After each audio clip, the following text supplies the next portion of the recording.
Hi, welcome to the 1 Liter Podcast. You will watch us drinking 1 liters of beer whilst talking about shies. Please like and subscribe. Welcome to the 1 Liter.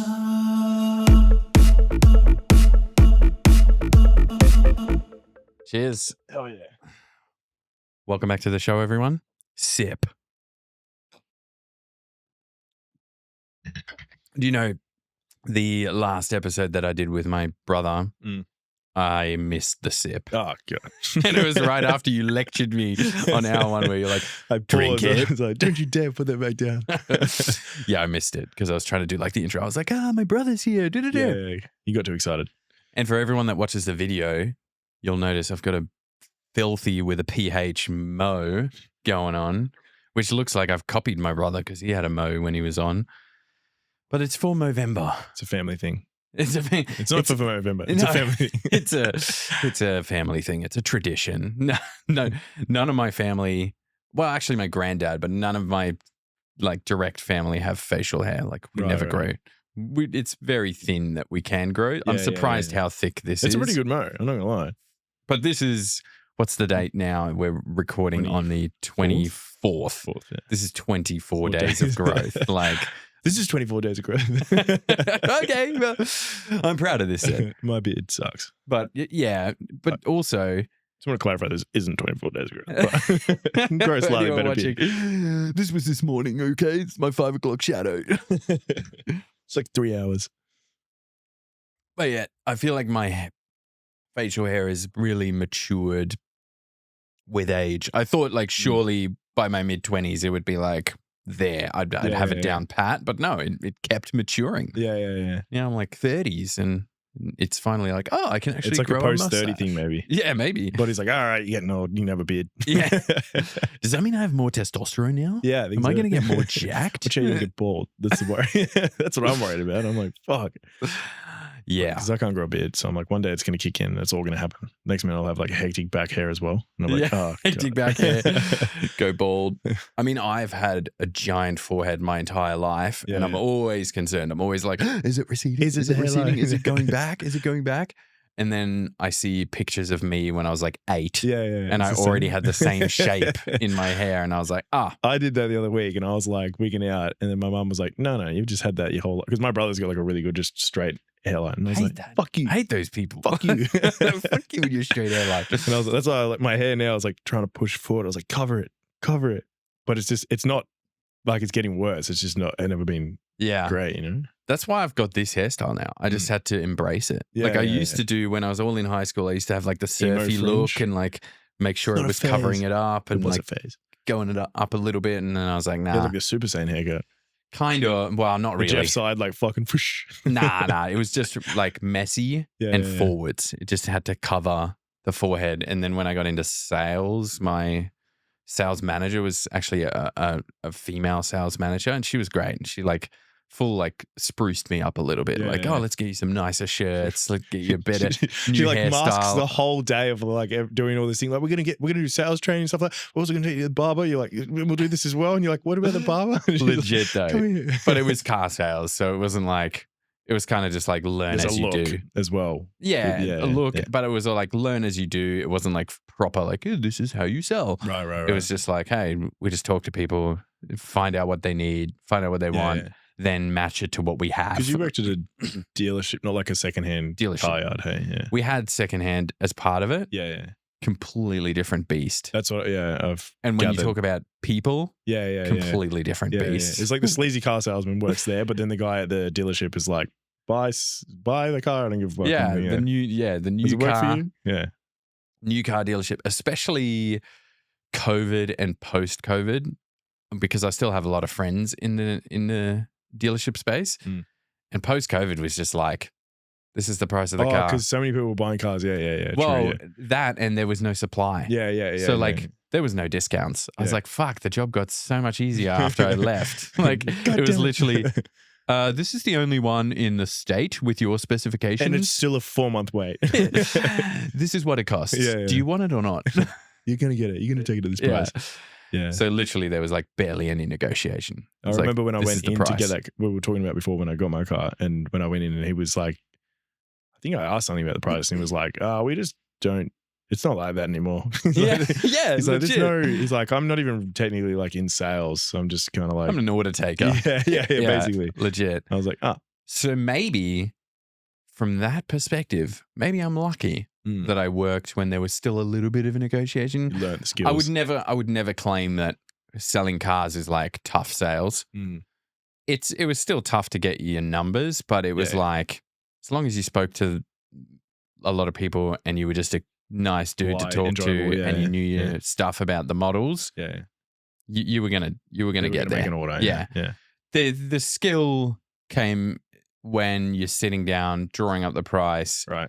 Because then the skill comes in where there'll be the people where someone will be like, oh yeah, that's great. Let us think about it. And they'll be like, okay. Yeah. Oh, okay. You'll be back in a minute. And like, yeah. And then they never show back up because then they just take your price, go to the next dealer and get it beaten. Yeah.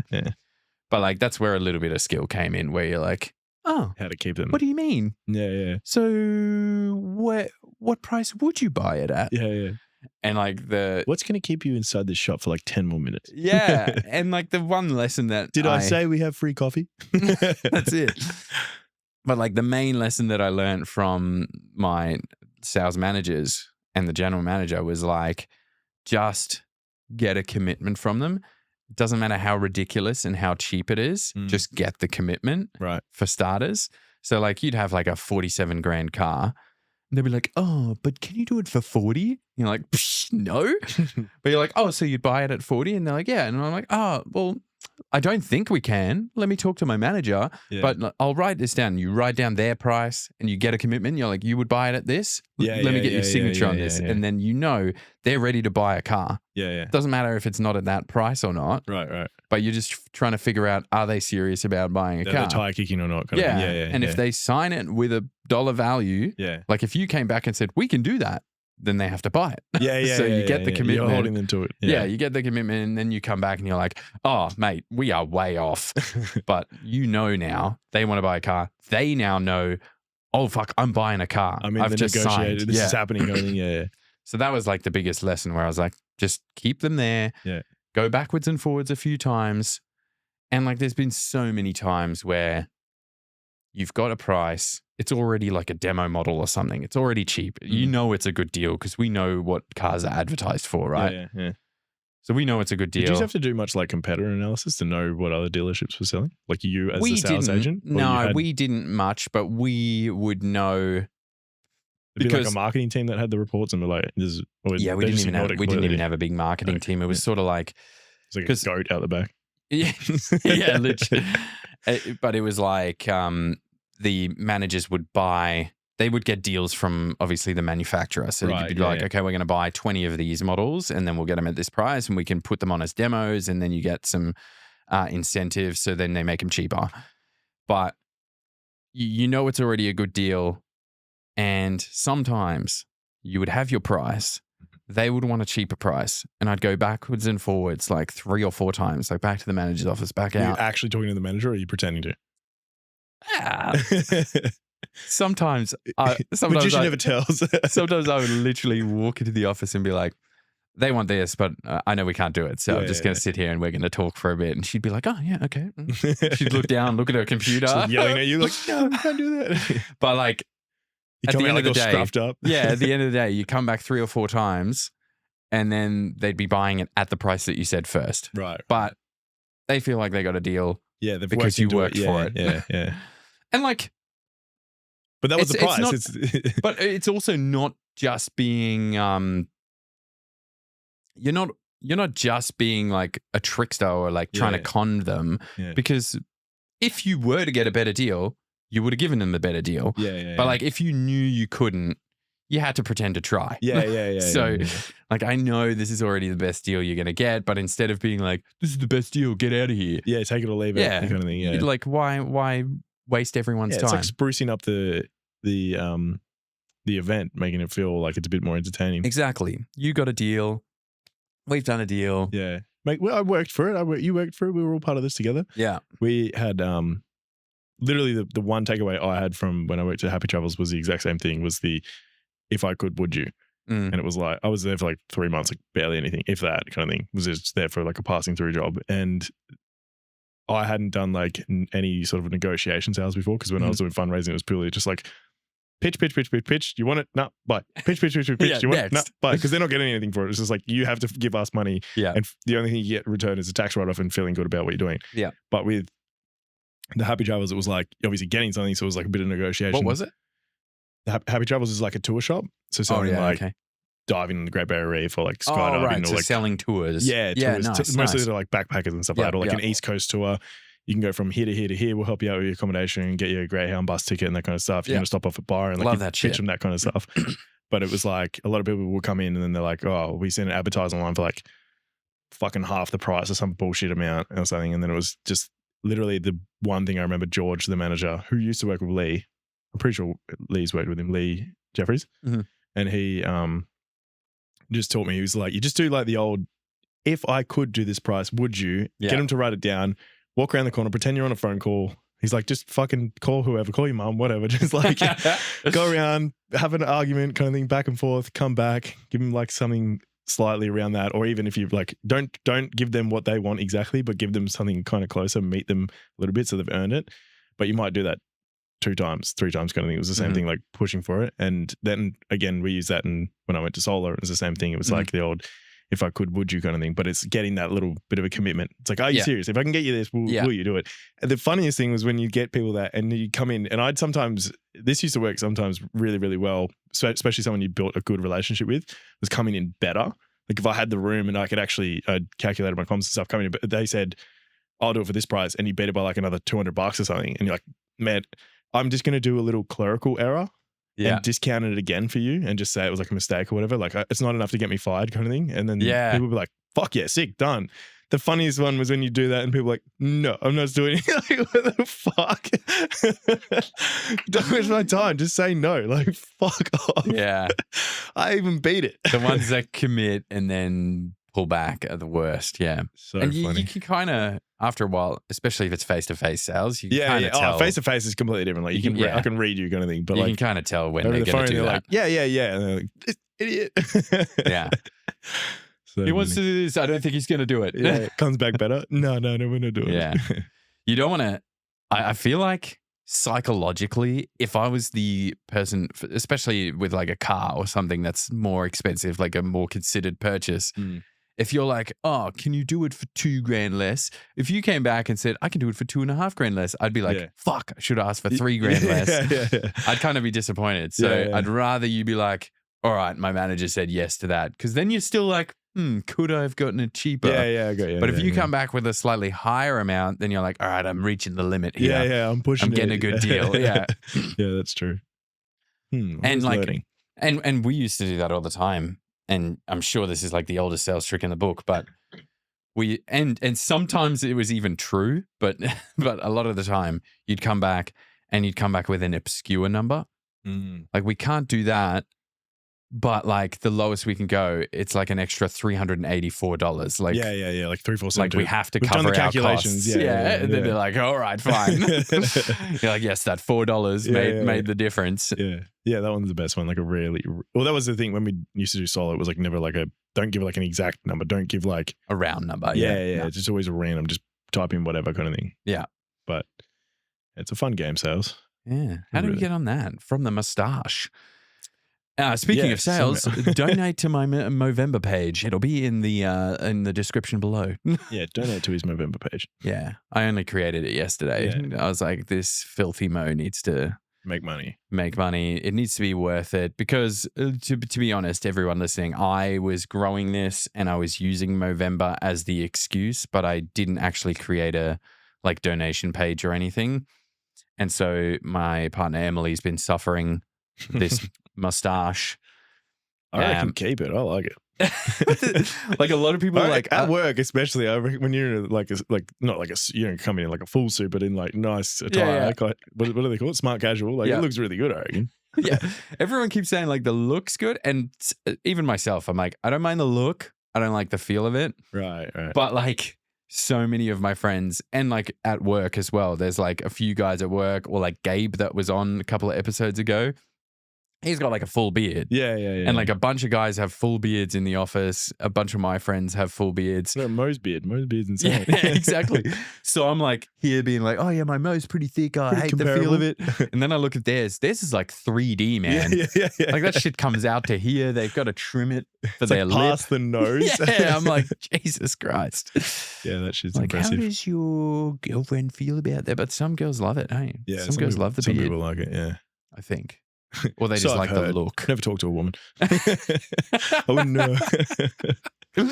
Emily's my neighbor. That's the only reason I spoke to her. But yes, donate to my Movember page. It's for good things. It's for men's mental health. It's for men's balls, testicular cancer, Prostate cancer. prostate cancer. So make sure you know your balls and find odd things in there. If something doesn't feel right, get it checked out. Ideally, don't find them if they're there. Ideally, don't find them if they're. Ideally, you won't find them. Yeah. If you didn't have balls before, hopefully you don't find balls. That's probably that's not a men's thing. It's not what this channel's about. Just balls. Just balls. Prostate. And what else is it for? It's mental health. I know it's like suicide prevention and like support groups and stuff like that. Yeah. Homelessness? Men's homelessness? I feel like pretty it's gender one neutral issue. Yeah. I think it was one other thing, but I think those were the main ones. Prostate, testicular cancer, and mental health. Yeah. Which, all of those. Very important. Very important. It's true. I don't know if you could check your own prostate if you're into that. Some maybe. people do. We're going to go there. Yeah. So do you know that I think it was one of the guys at work. I don't want to name names, but where's this going? There was an older guy that we worked with and he had to go for an exam. Right. He just saying he just checked it on his own. He like come in telling everyone. I was like, you keep that to yourself. He had to go for an exam. And apparently when you go in, the doctors, when they're about to do it, they're like, look, you may ejaculate. So just don't be embarrassed if you do. And I'm like, holy shit, like how good is this exam? Look, what are your fingers made of? Yeah. I was confident that they don't have to do the finger test anymore. It's a blood test. Oh, really? Yeah. Oh. This guy was seeing an odd doctor. This guy, yeah. He was down an alleyway. This guy wanted it. Eastern European, down an alleyway. He was selling watches at the same time. No, because one of the charities I used to work for, they came up with it. It was either the Garvin Institute or so it's a blood test. Yeah, they can do or it might have been HRI, and they found a blood test they can test for prostate cancer, so you don't have to get a finger in your ass anymore. That's a lot less intrusive. Yeah, like that's a lot more like. I don't know. I hate needles. Maybe I'd like finger in my ass. So never know. Look, if I was that age and I'm starting to get concerned, I don't think I'd be worried about either way. Haven't had it in a while. You're like, come on. Yeah, I don't think I'd be worried either way. Like I'd be like, yeah, prove to me it still works, please. But like, I got a few gay friends as well, and they're like, mate, you're never gonna experience the full, like, actual internal prostate orgasm. I'm like, interesting. Still not convincing me. Interesting. I'll just wait. I know what game you're at. I'll just wait for my prostate exam. Thank you. I don't want you to do that. Yeah, they're like, look, we're doctors on the side, all right? I got my PhD online. I did an online course. Yeah. Stay away from me. How to douche. Yeah. Oh man. Now a lot of things going on. Like you and I, are you pretty fresh on X, or are you been on there for ages? No, pretty fresh on X. Yeah, Hadn't used it before. I'm very fresh on the X platform. Yeah, I don't even understand how to use the platform still. I'm like, there's so many. I feel like there's not enough, and there's too many features that I haven't like comprehended. Yeah, and you're iPhone now, aren't you? Yes. Yeah. So iPhone, they're getting all these updates, man. Elon keeps posting about them. I literally replied to one of his. As in, like, the platform's different. Yeah, no, like the app is getting updates. Like you can, apparently you can now like turn off even where it says like how many likes and shit it's got. You can turn all that off so you don't see the numbers. So it's a way cleaner feed. Yeah. You can do like swipe gestures. So like swipe right. You can choose whether that's like reply to or something like that, cool. or like favorite. Oh, maybe I'll start using it way more than that. Yeah. Because right now I'm just using it to like spam like I was telling you about, like not spam commenting, but like commenting like 20 times a day and then making like You're 3 doing your random own posts kind of posts, thing. Yeah, just right? like Yeah. other than the 20 comments, I'm like not trying to get stuck in it. But it might become an app that I prefer. I found myself lately in the last like week and a half, 2 weeks, kind of really pulling away from Instagram. Oh yeah. Like I'm not. Oh man, I go through phases where I'm like, I get on and I need just to- hate that I'm on it. I'm like, this fucking is the worst brain rot shit. It's hell funny. It's but like I hell hate good. that I find it funny. I'm like, yeah, I hate that. get out of my brain. Yeah, I hate that the algorithm is so good. Yeah. Like some nights I'm like, this algorithm is on point tonight. Like I'm getting the funniest shit and I'm laughing, but I hate it. I hate that. Like I think YouTube is the best app because I find that with Instagram, if you spend half a second longer on one video or you like it or share it, it just goes, that's all you want to see now. I actually enjoy these because they're fucking cool, but I love watching crocodile videos for some reason. Really? I'm fucking infatuated with crocodiles. I think they're scary as shit, but I think they're such cool animals. But like I've watched like 1 or 2 and then just all my For You pages just fucking crocodiles just tearing shit up or like grabbing, like even like. But this is on YouTube now. On Instagram, sorry. On Instagram. But it just like absolutely obliterates your algorithm with that one particular thing. Whereas it's YouTube's still kind of like, quickly. You might like this random video that's completely unrelated to the topics you've been watching, but it's still like educational or still like well curated. It's not just like filmed on a fucking potato in East India and it's like rainy and you can't see what's happening and then it's like clickbait with a red circle drawn on it and nothing actually happens and it was a waste of my time. Like most of the things on YouTube that I get shown to some degree are pretty good, enjoyable, entertaining, or done quality, like well produced or something. I agree with that. I like that when on your YouTube homepage, and this can be a good and a bad thing. Whenever I go on it, there's always something I want to watch. And I'm like, add to watch later, add to watch later. I'm like, which one do I watch first? Like, my watch later list is fucking so huge, dude. So huge. When I have 100 hours spare, maybe I'll watch them all. But you're right. YouTube, I can go down, especially when it's something where I'm trying to think of an example. Like even for work, something to do with software or APIs or something, or for Notion, or for. But I feel like the way it pumps the algorithm is like it'll give you like 10%, 15%, or like for Instagram's just like DaVinci. 98% is that one thing that you just clicked on for half a second. Yeah, but that's the point I'm trying to make. Where like I will go to YouTube and I'll watch like 10 videos on this thing where I'm like trying to figure something out or learn something, and then the next day. It's sweet. It still doesn't go, oh, this is all you want to see now. I'm back to baseline. You've still got your main thing. And then it's like, here's a little bit of this new thing you're looking into. It doesn't just wipe your algorithm. And then if you don't click it, then it'll drop off. So it's really good in that way. It knows like, oh, they were just looking into that one little thing for a little while. Exactly. Where he was just curious. Because it was an actual concern of mine where I was like, I'm watching a lot of videos here. I hope this doesn't like recommend this to me all the time now. And it doesn't. So that's really good. The only thing, and this could be me just being now on X and getting way too, and I've always been the kind of person that's like, I don't really care for politics. But I feel like as you get older, you just get sucked in. You just get sucked into it because you're like, this is not how you should run a country. So I know more than you.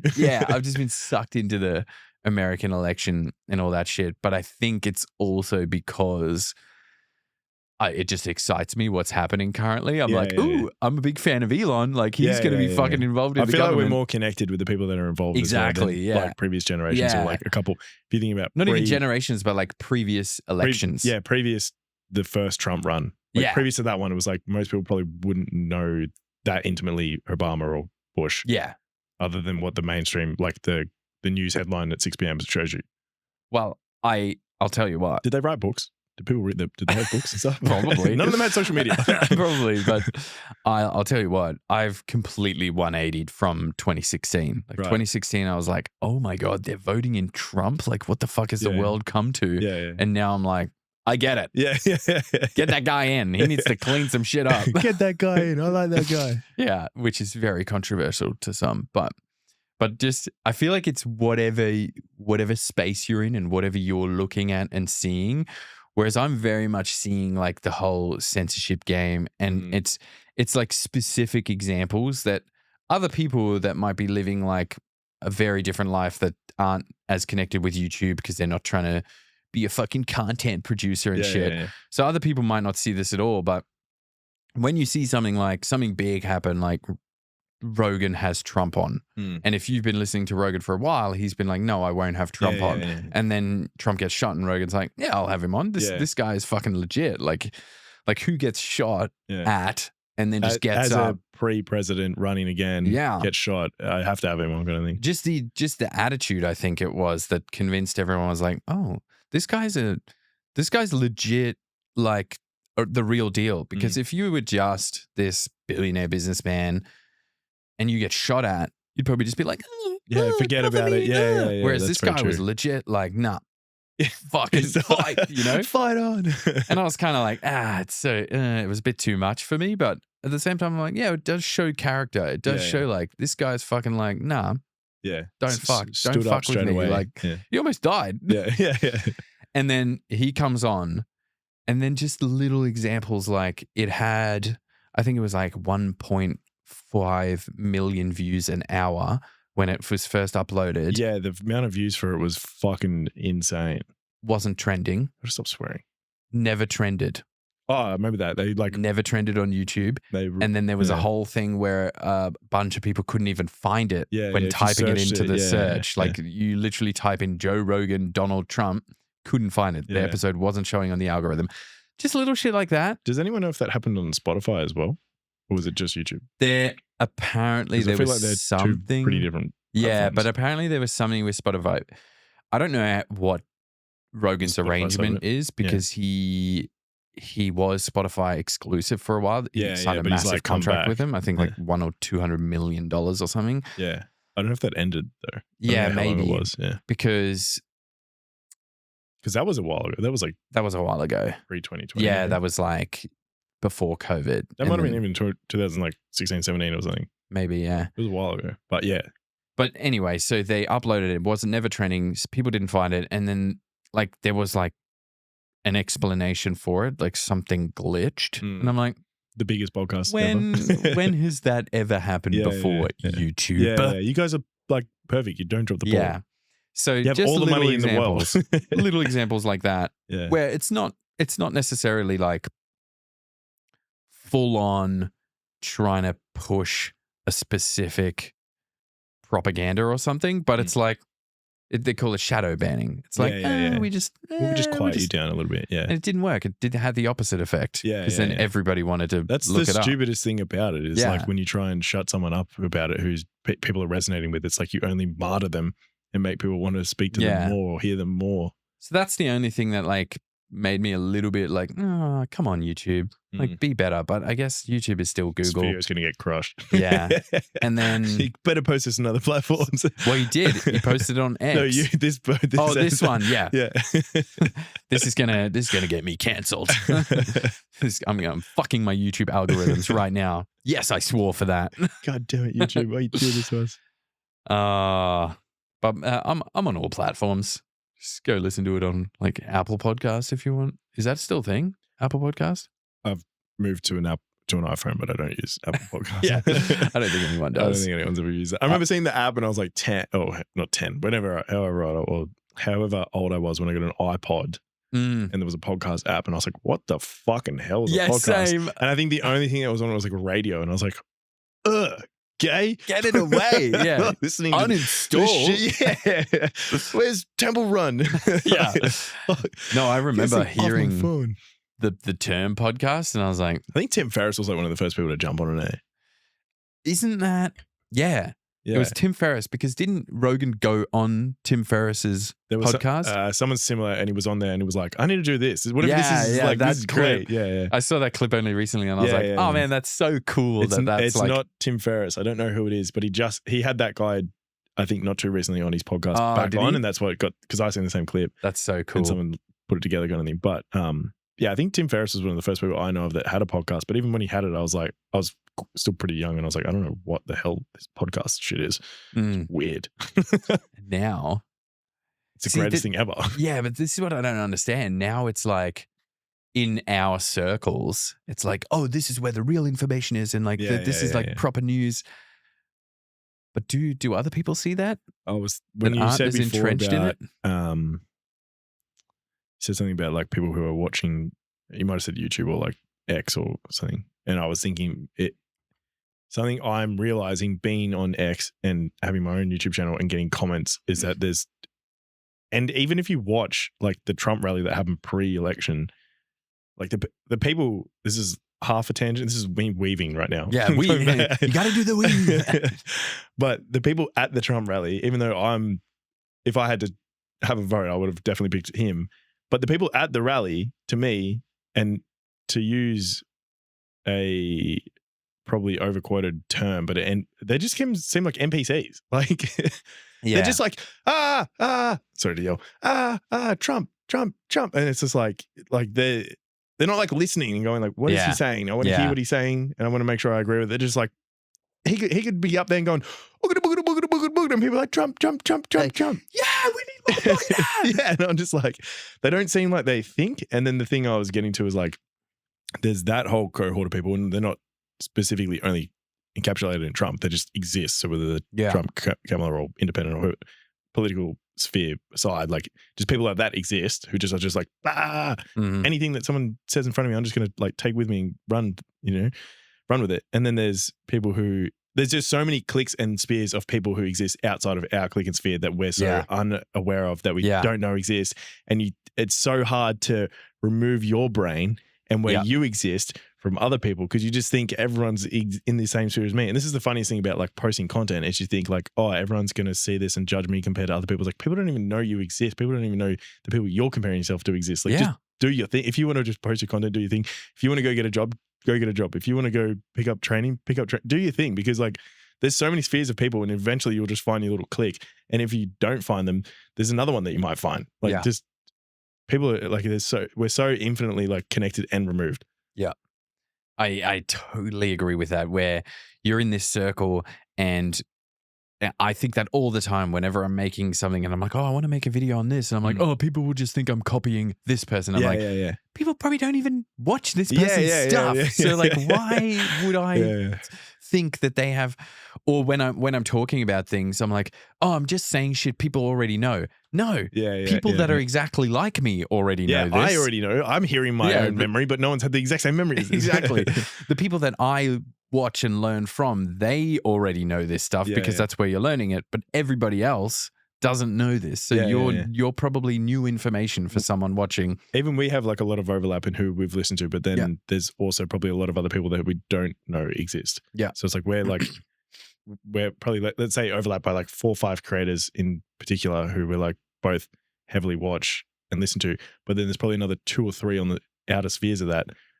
You have no idea who these people are that I listen to, and I have no idea who these people are that you listen to, kind of thing. So you could say 100 things from these people, and I'm like, Phil's really intelligent. Like, he's really smart on this topic, kind of thing. Like, and I could even have the brain to be like, I could just be regurgitating. Yeah, but I could even have the brain to be like, he's probably pulled that from someone else. But everything we ever learn is from someone else. Yeah. Most of the time, like, other than your own handful of experiences and stuff, but like most of the things you're learning, they're like, even your own experiences are from fucking someone else has probably done the exact same thing. Because you could say something that was your personal one-on-one experience. No one else, like, has lived it. But someone else out in the world has definitely lived it, And this is what I found so inspiring. And this is another thing we can touch on, because we recently went and saw Chris Williamson at his live event, his live Australia tour. And it's really cool to see him, because he's obviously fucking, quotations, made it now. Like, he's booming in his field. But he felt the same way. Like, he talks about feeling like, am I just a regurgitator of Jordan Peterson quotes? That's how he says it. And I'm like, oh, so you felt exactly the same way. But for me, it was all like, so much knowledge. Whereas he just feels like he's regurgitating other people's shit. Yeah. But it's how you compile it. Because even like at his event, I think I said to you afterwards, was that I heard some people when we went for the bathroom break, and they were like, oh, I thought he was going to say other things. It's like, if you listen to every single one of his podcasts, he's already said everything he has to say. Like, of course he's going to say the same shit. But he's going to culminate it and put it together into one piece, which is this talking piece. So it's like all the different episodes. But if you listen to it each episode at a time, it's new and insightful information. The talk was putting it all together, that kind of thing. But it's the same of like, whatever you have to say is everything you've heard and learned, and you put it all together in this one conversation with me now. It's still new knowledge to me. But if I'd spend every single living second with you and listen to all the things that you've listened to, it's going to sound repetitive, or it's going to sound like I've heard what you've heard, what you've heard before and what you're repeating. But if it's like your new experience with someone, like, yeah, it's going to be completely new and it's going to be, oh, this is awe-inspiring, this is amazing. And you're not regurgitating because now you've got your little 1% on it or your 0.5% on it, which is like your other experiences outside of what you've learned combined together. Yeah. And most of the time, you're never going to say things exactly how they are. And if you are saying Chris, them, because it's like the perfect quote ever. Yeah. Well, and if you are doing a verbatim quote, you're probably most likely to mention the person's name. So when I say like, oh, Chris, there's the thing about doing the thing, like talking about doing the thing isn't doing the thing. And that was like the whole theme of his tour was the whole doing the thing. I said thing. The thing of the thing, doing it. But when I heard him say it on stage, like the to those people that were commenting, like, oh, I thought he was going to say something new. I was like, of course he's going to say that. But I'd already heard it in 3 different ways from 3 different clips of his podcast or during a podcast he brings it up. I'm like, of course. He's working on these and I've been trying to figure out an actual label for this, but I think he calls it like anecdotes or like these thoughts where he compiles them and then he builds on them. Right. So he's working on these like concepts. I think concept is probably the best word. Is a good term, yeah. So he's working on these concepts and he keeps building on them. So he talks to more people and he's like, oh, that kind of relates to that. And then he builds it out. So then when he said it on stage, there was a couple more nuanced things to it than what I've previously heard. It's almost complete. Yeah. It'll still be something that he'll work on for ages. But eventually then he'll put that into a book. Yeah. And it will hopefully be complete. But he'll probably review that book in like a year or 2 years' time and be like, this is incomplete. That Dan Coe guy I shared with you, he's like that. He did a lot of like, he does a lot of X and a lot of writing and threads and everything like that, newsletters and stuff. And then he basically used all of that previous content, put it all together, put it into a book. And he thought that was his completed works. And then like 2 years later or 6 months later, whenever, it wasn't that long later, he looked back and he was like, it's incomplete. I don't like this book anymore. It's like not. I feel like the whole lesson out of that. Conceptualizing. Yeah. And I feel like the whole lesson out of that is you'd be silly to ever think this is completed. Yeah. Just like I feel like that's the exact same concept of thinking that when you learn something about a specific topic that you think, oh, this is now fact and now I know everything. That's a terrible mindset to have. You always need to be like, and this is why I like Rogan. And a lot of people, and I don't know these people and they're not part of my circle, but a lot of people are like, oh, yeah, I don't like Rogan says all this bullshit. He's a conspiracy theorist and stuff. Yeah. I'm like, no, he's just a curious, open-minded person. The View? Is it The View? Yeah, exactly. He's a dragon believer. Changed his fucking X description to dragon believer. That's I'm like, hilarious. Sick.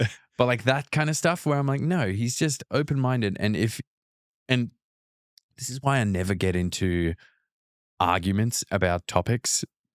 I hate having like a solid stance on something where I'm like, no, I know better. I know everything about this. Because if someone comes up to me and says, here's some new information about the exact topic that you think you know everything about, I'll be like, oh, show me. Like, okay, maybe I saw it wrong. Like I can, and it's probably to my detriment sometimes because sometimes I do know my shit and I still question myself. That's a big thing. Whereas I should probably be like, okay, I will. It's a fine balance of standing your ground and going, no, I know my shit here. And then also being like, okay, but if you have I can be corrected. Compelling information that may prove otherwise, then I'll listen. By all means, share kind of thing. Yeah. So it is a balance of. Well, even Elon did that in, like, the dude's obviously very, very smart when it comes to rocket science in particular. I'm sure there's other people who are way smarter than him at rocket science, but he would have a pretty decent understanding. And there's that like really funny, famous little short clip, and he's talking to some random YouTuber who like somehow got about the cooling system or something. And he's just like, what about this? And he was like, it's a really good idea. Yeah. And then apparently he went away and the YouTuber come back like a year or 2 years later or whatever, and he's like changed it and listened to that guy. I'm like, I hope he paid him the money. Didn't he like re-interview him and he's like, remember that? And he's like, I do remember that. That's the moment I realized that we need to do that for the rocket. Yeah. But like he knew his shit, but you can still be like adamant and then be like, true.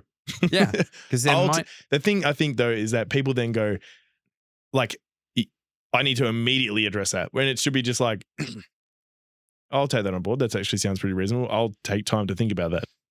And like, just give yourself space. Give yourself space. Because it's like, you're not exactly wrong. You're not exactly right.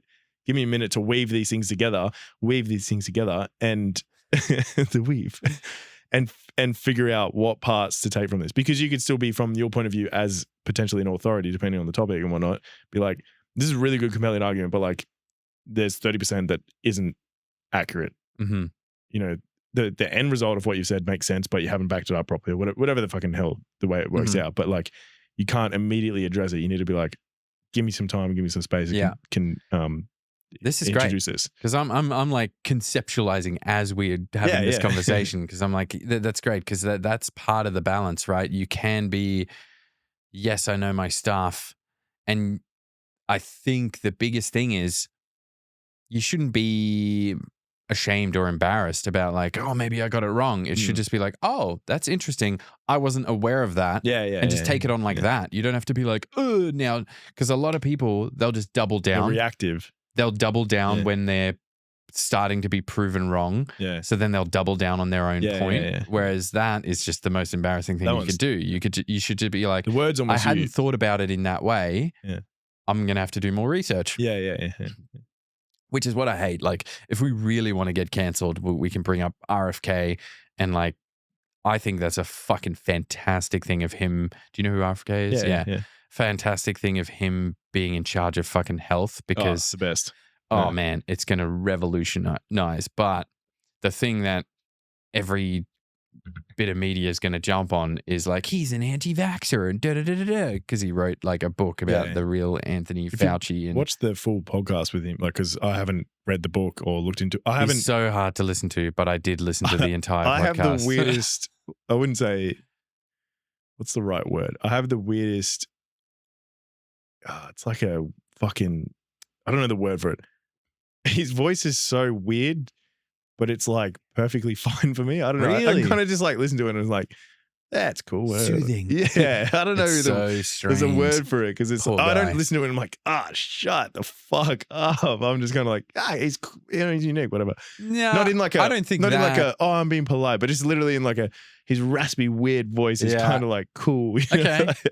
I'm not like that, but I just find it hard to listen to. I'm like, oh, he sounds like he's struggling. Like, I don't want to tell him to shut the fuck up, but I'm like, oh, dude, do you need some water? You know, like that kind of thing. The Rick and Morty one where he's like, they go to like the place to release their toxins, and that guy's like got the thing in the back of his throat, and he's like, just fucking swallow. Do you know what I mean? It's so funny. It's from Rick and Morty. Everyone who's watched Rick and Morty, I know. I fucking love Rick and Morty. I just don't know the scene you're talking about. They go to like a sauna and it like releases toxic Rick, but there's like a staff at the sauna beforehand, and he's like got the, you know when you're like got a cold and you're like, oh yeah. He's got like a gobby hanging in the back of his throat. He's like, just fucking swallow. Just get rid of that thing.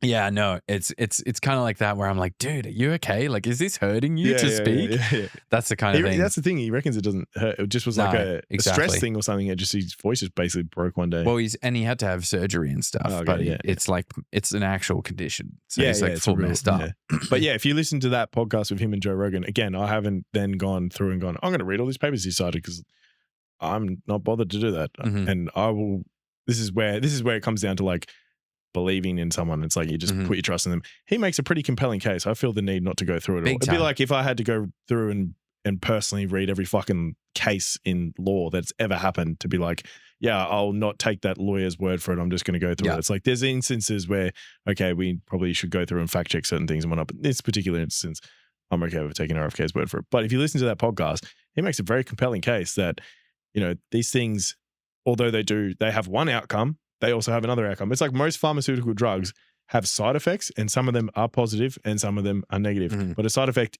is a neutral term. It doesn't necessarily mean it's only bad outcomes or it's only positive outcomes. A side effect is a side effect. It's the outcome that happens from the thing. So vaccines, they have side effects. Some of them are curing the disease or stopping you from getting the disease. Some of them are mercury poisoning or whatever else the other issues where they come with it. The thing is, when you talk about like, let's just take that as a prime example, because that's the main thing he talked about, mercury poisoning or mercury affecting your brain, because that's where it goes. Then you have the really extreme opposite where they're just like, he's just talking shit about vaccine, like talking this bullshit. I saw this guy's video and I'm like, oh my God, shut up. Like he's just talking like RFK is trying to fucking spread all this bullshit about blah, blah, blah. And I'm like, okay, let's just not even go into the does it do this, does it do that. Let's just go into just the facts of like, it caused X amount of, I can't remember the exact name, but you know, where the young boys died from like heart failures, that kind of shit. Oh, it caused that. Are you talking about in recent years with COVID Yeah, stuff? with that. And like it caused that, and it caused X amount of cases, and it can cause this, and they know it can cause this, but it's still not on the waiver that you sign. And the fact that they got immunity for the immunity anything thing is like that's just crazy. fact, right? That's just fact. And like regardless, but like no product should get immunity. If you crash a boat, you don't get immunity because it was a boat and it was like, oh, but it can go fast. It's like, no, you're a responsible driver. Drive the boat. Yeah. You're a responsible pilot, captain. Like pilot it, you know? So that is where it's like, what the fuck is your argument opposite to that? Because regardless of whether you want to agree that it goes into mercury, you can't prove that the mercury causes autism and blah, blah, blah. I don't give a fuck about that. I give a fuck about the weird laws and rules that have been put in place. And everyone can agree that there's huge incentives in terms of money. And the opposite argument, I saw this, and the opposite argument is like, no, these people are creating patent-free vaccines to save the entire world. Like they're not profiting from this. I'm like, bullshit, dude. Look at Pfizer and their profits. Like they still make money. Shut the fuck up. Like the incentive is there. The weird laws are there where you're suddenly immune. The immunity stuff is crazy. That one's insane. And that's where I'm like, immunity on anything else. You just could like make whatever you wanted, and then there was just like no repercussions for what happened to it. What the fuck? I can't even think of another example where that would even come into play. Like if there is comment, I want to find out. Like comment on that shit. Get us cancelled. Well, it just comes back to the like ignoring the other evidence. You don't have to like entirely take on this new, like if you listen to it and you go, oh, I disagree with that. I think that they're a net positive result and we should keep using them for society. Fair enough. But then to be like, he's adamantly wrong.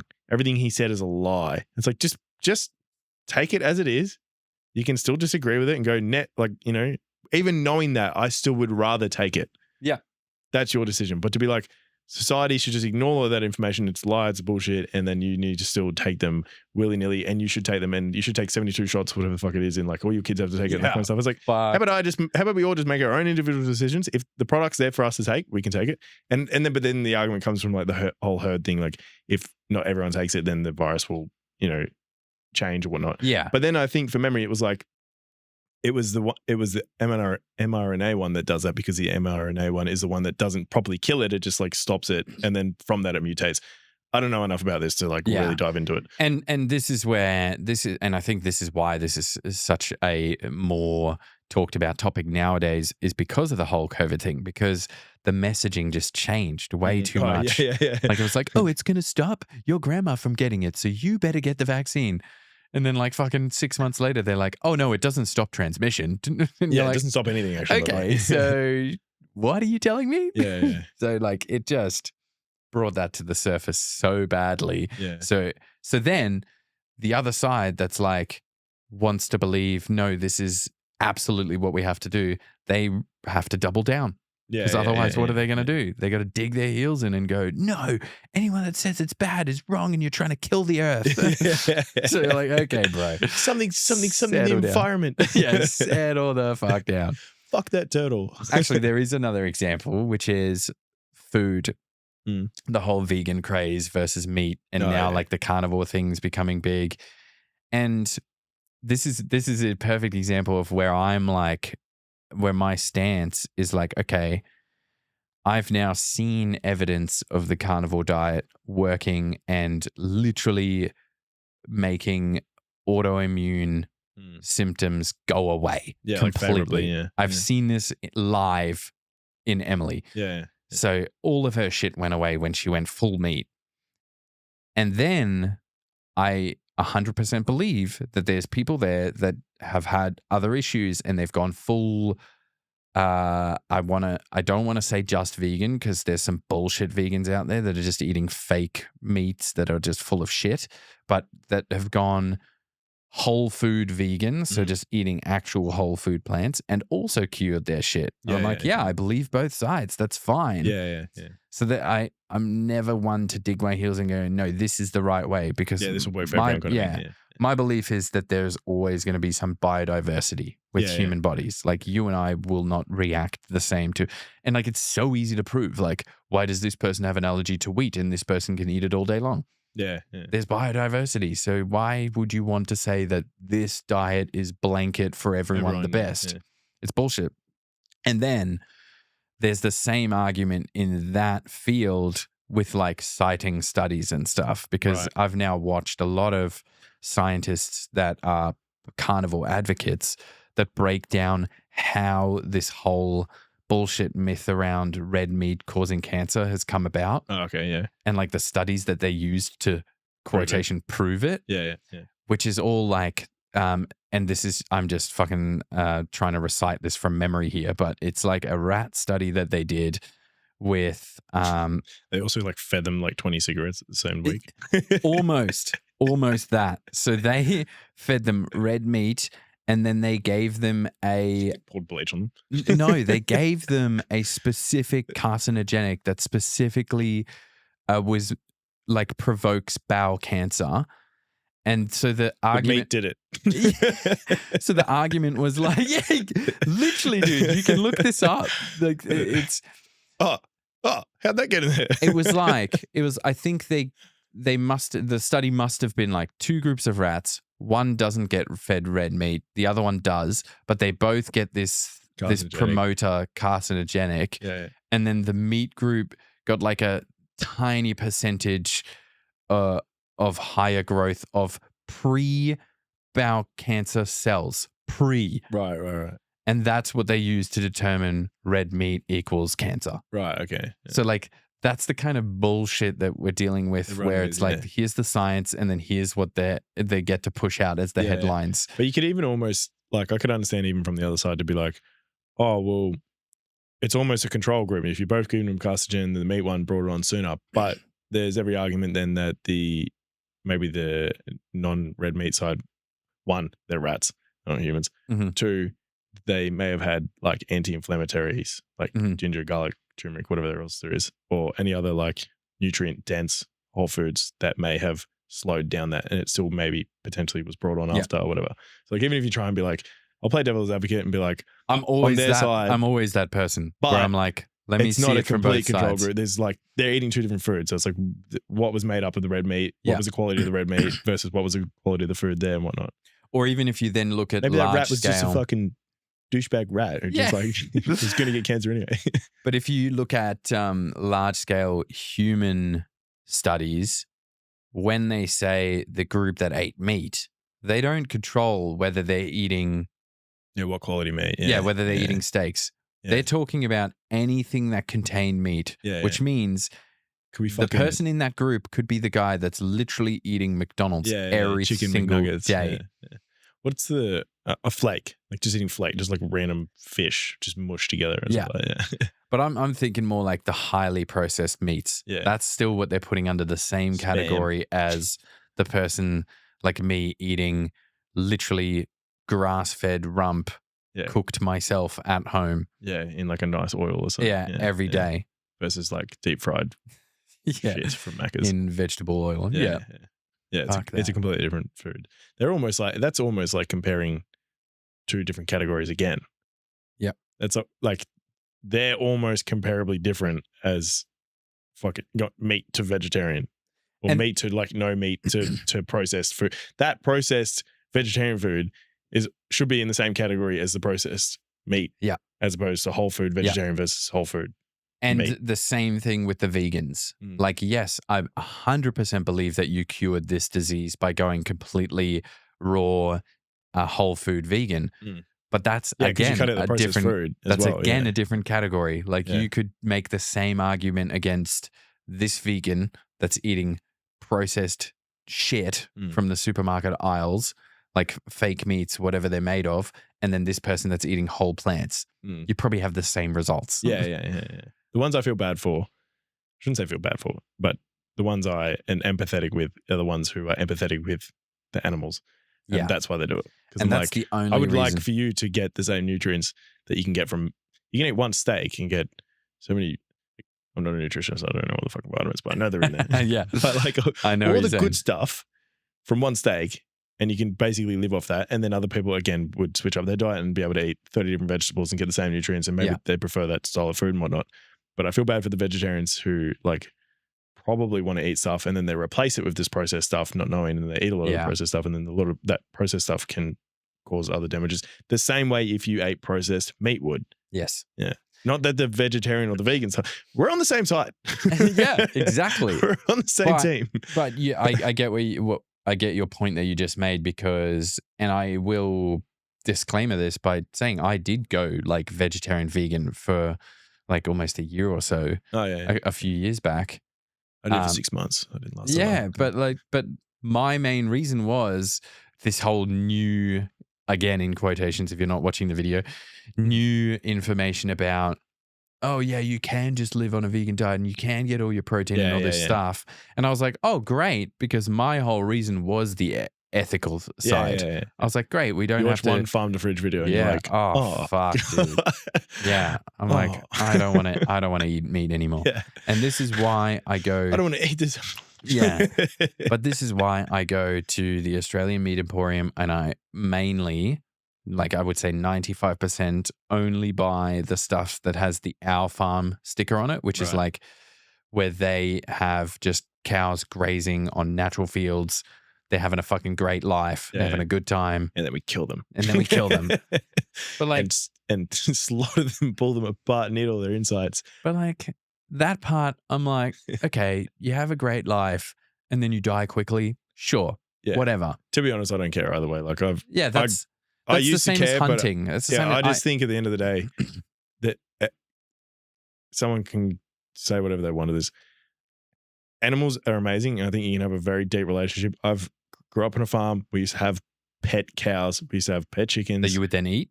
We ate one of them once we ate. Yeah. But I'm just saying, like, animal, you can have a very in tune relationship with an animal, 110%. But I think we're very different. Oh, yeah. I think at the end of the day, we're very, very different. And if an animal ate me, I'm its food now. But the point I'm just making is like, if you go out in the wild, wild, they don't have consciousness the same way we do. They don't make art. Yeah. Like, but if you go out in America into the wild and you get eaten by a bear, you're not going to be like, how dare you not be a vegan bear? Yeah. What the fuck? Like, you don't care about me and the pain you're causing? If you watch any of these crocodile videos, I'm telling you to watch. Like, I want to get back onto that. Brutal. I want to get back onto that. But the last point I want to make is that's not the part I have a problem with. Yeah. The part I have a problem with is the commercial production of like milk and meat and that kind of stuff, where the shit that you watch of like the cows just being squished into these little cages, they can't even move and they're just being tortured. And have you heard of the rape wheel? Sounds interesting. That's literally what they call it on the inside, apparently, where the cows are just put on this wheel backside out and they're basically just impregnated so that they keep producing milk. By other cows, hopefully. No. No. Artificially. Like a sperm machine. They just insert the sperm in there to impregnate them so that they will keep producing milk. That kind of shit, I'm like, all right, too much. Yeah, that's like overkill. Like the mass production that's of milk. That's like a Costco on every corner. It's like, slow down, capitalism. Yeah. Yeah. We can do without that 7-Eleven on my street. Right? Exactly. But that mass production of milk, mass production of that kind of meat. Yeah, that shit's insane. That's where I'm like, okay, stop. Just do the grass-fed shit and be done with it. The chickens as well. Like, I feel bad for the chickens. The chickens in cages. Bro, the eggs I buy, I look at the hens per hectare number. Yeah, that's what you got to check every out. time. Yeah. There's one, I just can't remember the brand, but I always, every now and then, like I usually find it. Hilltop. Is it like, there's like 1,000 eggs per hectare or something insane. It's even less, dude. If you find one called Hilltop Farms, it used to be 45 hens per hectare. That's crazy. Now it's 145. That's still crazy. That's good. A fucking huge paddock. And a hectare is like 10,000 by 10,000 meters, isn't it? Yeah. Massive. Nah. I'm pretty sure. 1,000 by 1,000, I think. I think 1,000 meters squared. Can you Google it? Yeah, I'm pretty sure it's 10,000. I got this shit. But still, regardless, insane. Whereas there's other ones that are like, 10,000 hens per hectare. And I'm like, what is that? It must be like, they're like a skyscraper. They're stacked on top of one another. Yeah. But like, I don't support that, you know? If I'm going to eat them, I want them to have a good life. I want them to taste good. Oh, you're right. Yeah. 10,000 square meters. Wait. Yeah, 10,000 by 10,000. It's squared. Nah. We were both wrong. Oh. It's much smaller. It's 100 by 100 meters No, there's no way. because that is 10,000 square meters. You're wrong. But it's easy to calculate. Do 100 times 100 is 10,000 square meters. Right. So 100 by 100 is 10,000 meters But still- squared. So it's 10,000 meters squared. But still, if you saw 45 hens that had 100 by 100 meters of space, Yeah. So 10,000 meters squared, though, is like 10,000 meters within it. wait. This is 100 by 100. 10,000 square meters. Yeah. Yeah. So 10,000 hens, they get a meter each. Yeah. A meter box each. Okay. That's what And that is where my brain that is gone. the standard for free range Right. is 10,000 hens. The funniest thing was my maths was off 2 by 2 squared is 4. But I just took away that's doubled. So I was like 10,000 by 10,000. It was Yeah. completely wrong. Yeah, because 2 meters by 2 meters is still It's 2 by 2. It's 2 times 4 2. square meters. Yeah. Interesting. I'm glad we sorted that out. Woo! Back to yeah. back to my notes. No, I want to go back to the crocodile videos Crocodile videos, yeah. because yeah. if I'm looking at your YouTube history, is Yeah. that all I'm seeing? Is just crocodile videos? What is your No, so- YouTube history made of? The Instagram at the moment is predominantly crocodiles. Crocodiles. My YouTube probably like a couple of years ago was crocodiles. I went through a period where I was just watching. I'm not hamster. talking about your algorithm. I'm talking about your history. the What are history. you actually watching? At the moment, it's who would it be? Guy called How to Beast. He's pretty cool. He's pretty entertaining. How to Beast. How to Beast. He's just entertaining. He just posts like men stuff. A lot of it's pretty fucking cringy, but he has like the dream house. So it's I would like Plays- a dream house. plays golf and shit like that. How to Beast. Who else would it be on? Let me get it up. Are you actually getting your YouTube history? I'll get it up. So what made you get into crocodile videos? I have no idea. I think I just watched enough when I was a Was kid. it Steve Irwin? No, it wasn't. That's even probably that. the most crocodile I've watched is Steve Irwin. It was. I don't know. I think just when I was younger, I just somehow got into like watching them eat zebras when they were crossing, and I think I just watched a couple of brutal videos and I was like, these guys are fucked up. They're insane. Yeah. I think they're cool. Sometimes I start watching like History? Yeah, lions history. and hyena videos. Yeah. That shit's so fucked up, dude. Yeah, Nature yeah. When is they just- What wild. about like the wild dogs? Have you seen them? No. Wild dog, like the pack of wild dogs in Africa and African dogs, and they'll just like peck. There's like 30 of them, and they'll just attack one thing like a buffalo or something like a zebra, and they'll just bite them. There's one, this one's brutal. There's one of like a gazelle or antelope or something, and I think they get it to the ground, and they basically grab its, like they must get the perfect bite on its asshole and rip its ass out and pull all its intestines out. Oh my God. It's the most brutal thing ever. And then Jesus Christ. there's other ones where they'll just like, there's ones, of course, with like a baby buffalo or baby zebra or something, baby deer, whatever it is. And then they'll just attack that. And then the mother animals, like obviously trying to stomp them and kick them and whatnot, but they just get the baby, they take it away. It's That's so rough, hey? the most hectic one I think I've ever seen, though, was a zebra, like crosses, gets grabbed by one crocodile on the back of the leg, and then another one just jumps up out of the water and just goes straight in the face, death rolls, breaks its face like down The its snout. snout. Like it's like no way. snaps Breaks its here. skull. So its face is just like cut off here, and this gets ripped off, and it's like that. And then another one just comes out, just bites it, I think on the throat or whatever, and takes it down, pulls it apart. There's 2 crocs going at this There's like one. 3 or 4 at the end of it. Like man. it just gets smashed. But 2, one's holding it, and then another one just comes up just perfectly just on the snout. Dush, death roll, rips it off. Like it just breaks. So crazy. Like a carrot. Snap. So were you just into crazy brutal croc videos, or are you actually into crocodiles? Just want Like to have you explain, gone this wasn't and like the kid who was into trains and stuff like Yeah, that. no. I wasn't like a kid. I you think didn't just make some, videos with a probably GoPro like on your head? 20 minutes or something when I was like a teenager and I watched Okay. enough where I was like, yeah, crocodiles are fucking cool. And then now every time I had one come up and I'm like, I'll click on that. It's fucking entertaining, you Yeah. know? And I don't know, like, have you seen those ones of like shamans in India and they think they're like communicating with the crocodiles and then they'll go out and swim and then get taken? And then they get taken. You don't see them like get pulled apart or anything like that, but you'll just like see this idiot swimming in water and the next man just gets pulled under and the caption's like crocodile. And then it'll be like a report that someone else got taken. This guy goes in, tries to like communicate with the crocodiles because he thinks he's like spiritual with him or whatever. And then he gets taken, and then like 3 days later they find both bodies because they find the bodies. Yeah, a so lot of they time don't they even- just stuff them or whatever, and then they die. Wow. Like, or they'll get like stuffed, and then the coroner will like lift them up and take them out. Yeah, But yeah.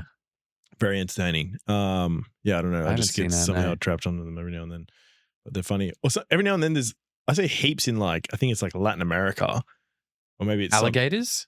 No, they're still Or like they're Are like they actual crocs? what are they called? Not canines. They're they're still I- crocodiles in the Amazon, and they not like Florida, like gators. Like actual Amazon. you can tell the difference in the head. Yeah. Watch another, you can tell the difference in the head. But they're like they're like in the street from a flood. It's like flooding Oh, through this yeah. house, like there's Yeah, I this have houses seen and that. stuff, and they're just like in the street, just sitting there, Fuck just like looking that. around, watching. I'm like, that's insane. You get that shit with gators though, like in Florida, right? Yeah, They're yeah, just but they're walking across the street. The and gators shit. are kind of like, I don't know. They're not from as what big, are They're they? not as like we're here to kill you and eat you. Yeah. Gators kind of like we'll eat you and kill you if you're like really get in my way and like up or next if to I'm me. really hungry or Yeah, something. but like crocodiles, like just kill anything if it comes near me, kill it, kind of thing. Right. Yeah. The most crocodiles I get on my algorithms is from Fishing Garrett. I'm in the Florida Everglades. Oh, that guy. guy. Boop. Yeah, the poop guy. The yoink guy. Yoink, yeah, yoink, yeah. I'm in the How Florida the Everglades. fuck that guy isn't dead? I don't know. Yeah. He just touches like like poison snakes and stuff all the time. He's like, Oh, dude. And just walking barefoot with Yeah. the swamp puppies, Yeah, which is the Gators, alligators. yeah. Fuck. It's crazy. That guy's- Anacondas, just like yoink. Yeah, dude. Wow. Yeah, actually, he did I've seen him anacondas, grow didn't he? Yeah, anaconda, in the Amazon. But he's doing like good shit, right? Because when you first watch his videos, I don't know. I haven't watched besides just like him yoinking and boom. yeah. and So when stuff. you look at it, you're like, oh, you're like, what are you doing disturbing all the wildlife? wouldn't But his job is Wrong. literally he goes into the Florida Everglades to catch Burmese pythons because they're invasive. Right. Oh, So they're not meant to be there. They're Yeah, yeah. killing species that are native to that area. yeah. So like legit. That's why sometimes you see videos where he's like, we got a few of them. He's got like 20 pythons. So that's what he Right, does. He right, catches okay, them and yeah. then rehomes them. Yeah. So like that's literally, I don't know if it's his employed job or whether you can just get money for Just does it for relocating. YouTube or something. Yeah. But maybe I think you get like rewards for You get relocating. government funding. Yeah. Or something, yeah. But that's what he does. He's And funny, Same with the tokay geckos, the ones that are like, wah, Oh, when he yeah, catches yeah, them. Yeah, yeah, That's yeah. why sometimes he's got like a handful of them. Yeah. So they're invasive as well. But that's what he does. But like, yeah, when he picks up like cottonmouth snakes, yeah. that shit's dangerous. Dude's wild, yeah. I'll pick up pythons, dude. I don't know if I've showed you the video, but I've yoinked wild pythons like in Queensland. Oh, yeah. At my parents. I went to school with a guy who used to just do that or grab lizards and shit all the time. Yeah. I had 2 pythons as pets before I moved to Sydney. But I feel like pythons are pretty chill. Anytime I've seen Oh, someone grab so them, they're just chill. kind of like, what? this one wasn't as chill. Wait, Like, what the hell why are you touching me? yeah, the last one that I caught wasn't as chill. Like when I released it, it was kind of like, like let me go. But the other ones have been really chill. But at my parents, they live like 2 streets from like Kimberley Reserve, it's called, like big forest. And every now and then there'll be a snake in the backyard. Like one of them ate one of my brother's guinea pigs. Another one was like lurking around they had a chicken. Yeah. One of them was lurking around the chook pen. And yeah, the last time they had one, Mum was like, oh, there was a snake lurking around the chook pen. So I just whacked it with a broom and it like ran off. And I was like, okay, why didn't you wake me? And she's like, it was like 4 a.m. This is when I was visiting. And I was like, oh, Mum, it's going to fucking come back. It knows there's food there. Yeah. So I go out the next night. I come back home and I think my parents went away with a family friend. And I come back and I'm like, I better check this chook pen. So it's nighttime. It's like 9 p.m. I check the chook pen with my torch. I'm like opening it up and the chicken's like sitting there. It's a bit scared. And I'm like, why are you so scared? I'm looking around. I'm like, it's not there. And then just as I'm about to turn back, it's laying in the grass along the bottom. I was like, oh shit, there it is. Like I've been like touching it, the pen just above it. I was like, oh shit, okay. And then He's like, fuck. And then I was like, you God, found me. I gotta do it for Instagram. So Nice, I got real nervous because I'm like trying to film at the same time. Yeah. But I actually did the whole, oh, look, a python. Yoink. And I filmed it and said that at the same time. That's pretty impressive that you did it at the same time. You didn't do a voiceover. No, I did it. I did it. I should have done a voiceover. It would have been so much easier to just film it and just be like, but I had to time it But it's cool that perfectly. you can confidently say you did it. Yeah. Legitimately. So when I cut it, I was like, ooh, look, a python, yoink. Yeah. And if I show you the whole video, I say, ooh, look, a python like 3 times before committing. I'm like, ooh, look, a python. I'm like, nah. And then it like went to turn. Meanwhile, it's eating the chicken. The chicken's like, hey, any minute now. You're like, shut up, I didn't get my Instagram right. It turned its head to like go under the pen. Yeah. And I was like, this is my last chance. So I had to commit. Yeah. And it was good that it turned its head away because it wasn't going to see me coming. So then I committed. What'd you do with it? I always put them in a pillowcase because that's how I used to transport my own ones. Yeah. Put them in a pillowcase, tie it up. You're like, shit, I forgot about it. It's still at home. But yeah, it was like overnight. So I put it on like the dining table at my parents'. I was like, you just chill here. And then the next day I just like drive out to a different You're spot. Like, Mum, Dad, don't go near the dining table. Yeah. I just drive out to a different spot of forest where I know it's like further away from houses. Yeah, and then I like try and walk in like 5 minutes and then let it go. Okay, cool. Yeah. But it was real funny when I let this one go. There was a bunch of birds and they just started going nuts. So they saw me with this snake and they were like doing all these warning calls. They're like, and I'm like, whoa, what this the fuck's going motherfucker's on? dropping a snake here. Yeah. I was like, oh, these guys know what's going on. Like they could see me. Yeah. Poor It was birds. wild. Probably ate all their babies. Yeah. I'll find it for you. We Mum used to get them. Mum used to work at the pound, and she would get like every now and then they'd be like, "All the kittens are missing." Like, Oh, a snake no. would come in and eat all the kittens. Oh no. And then they'd, so like, easily too. Find it. Yeah, they're just there trapped in a cage overnight, and the snake's just like yoink, yoink. The snake's yoinking all the kittens. You know? Interesting that they don't see the that they don't see the snake afterwards, because a lot of the time what happens is snakes can squish through like small gaps, right? Yeah. So they'll go into a cage, they'll eat whatever's in there, and then they can't get out because they've got a big lump in them. It would be then that, it was like, oh, the kittens are missing. Look up. There's the snake. And he's like still in there kind of thing. It's got like 6 lumps in it. Yeah. But we Just had a relocated a few of feast. them at ours on the farm and just like kind of let them go. But not in the, they weren't out in the bush. So they're probably still hanging around ours somewhere in the shed or something. I'll try and find this video for you. So this is where it was like chilling. And I'll show everyone watching the video as well. It was like chilling just under the chook pen. And so I'm like, oh look, a carpet python. Yoink.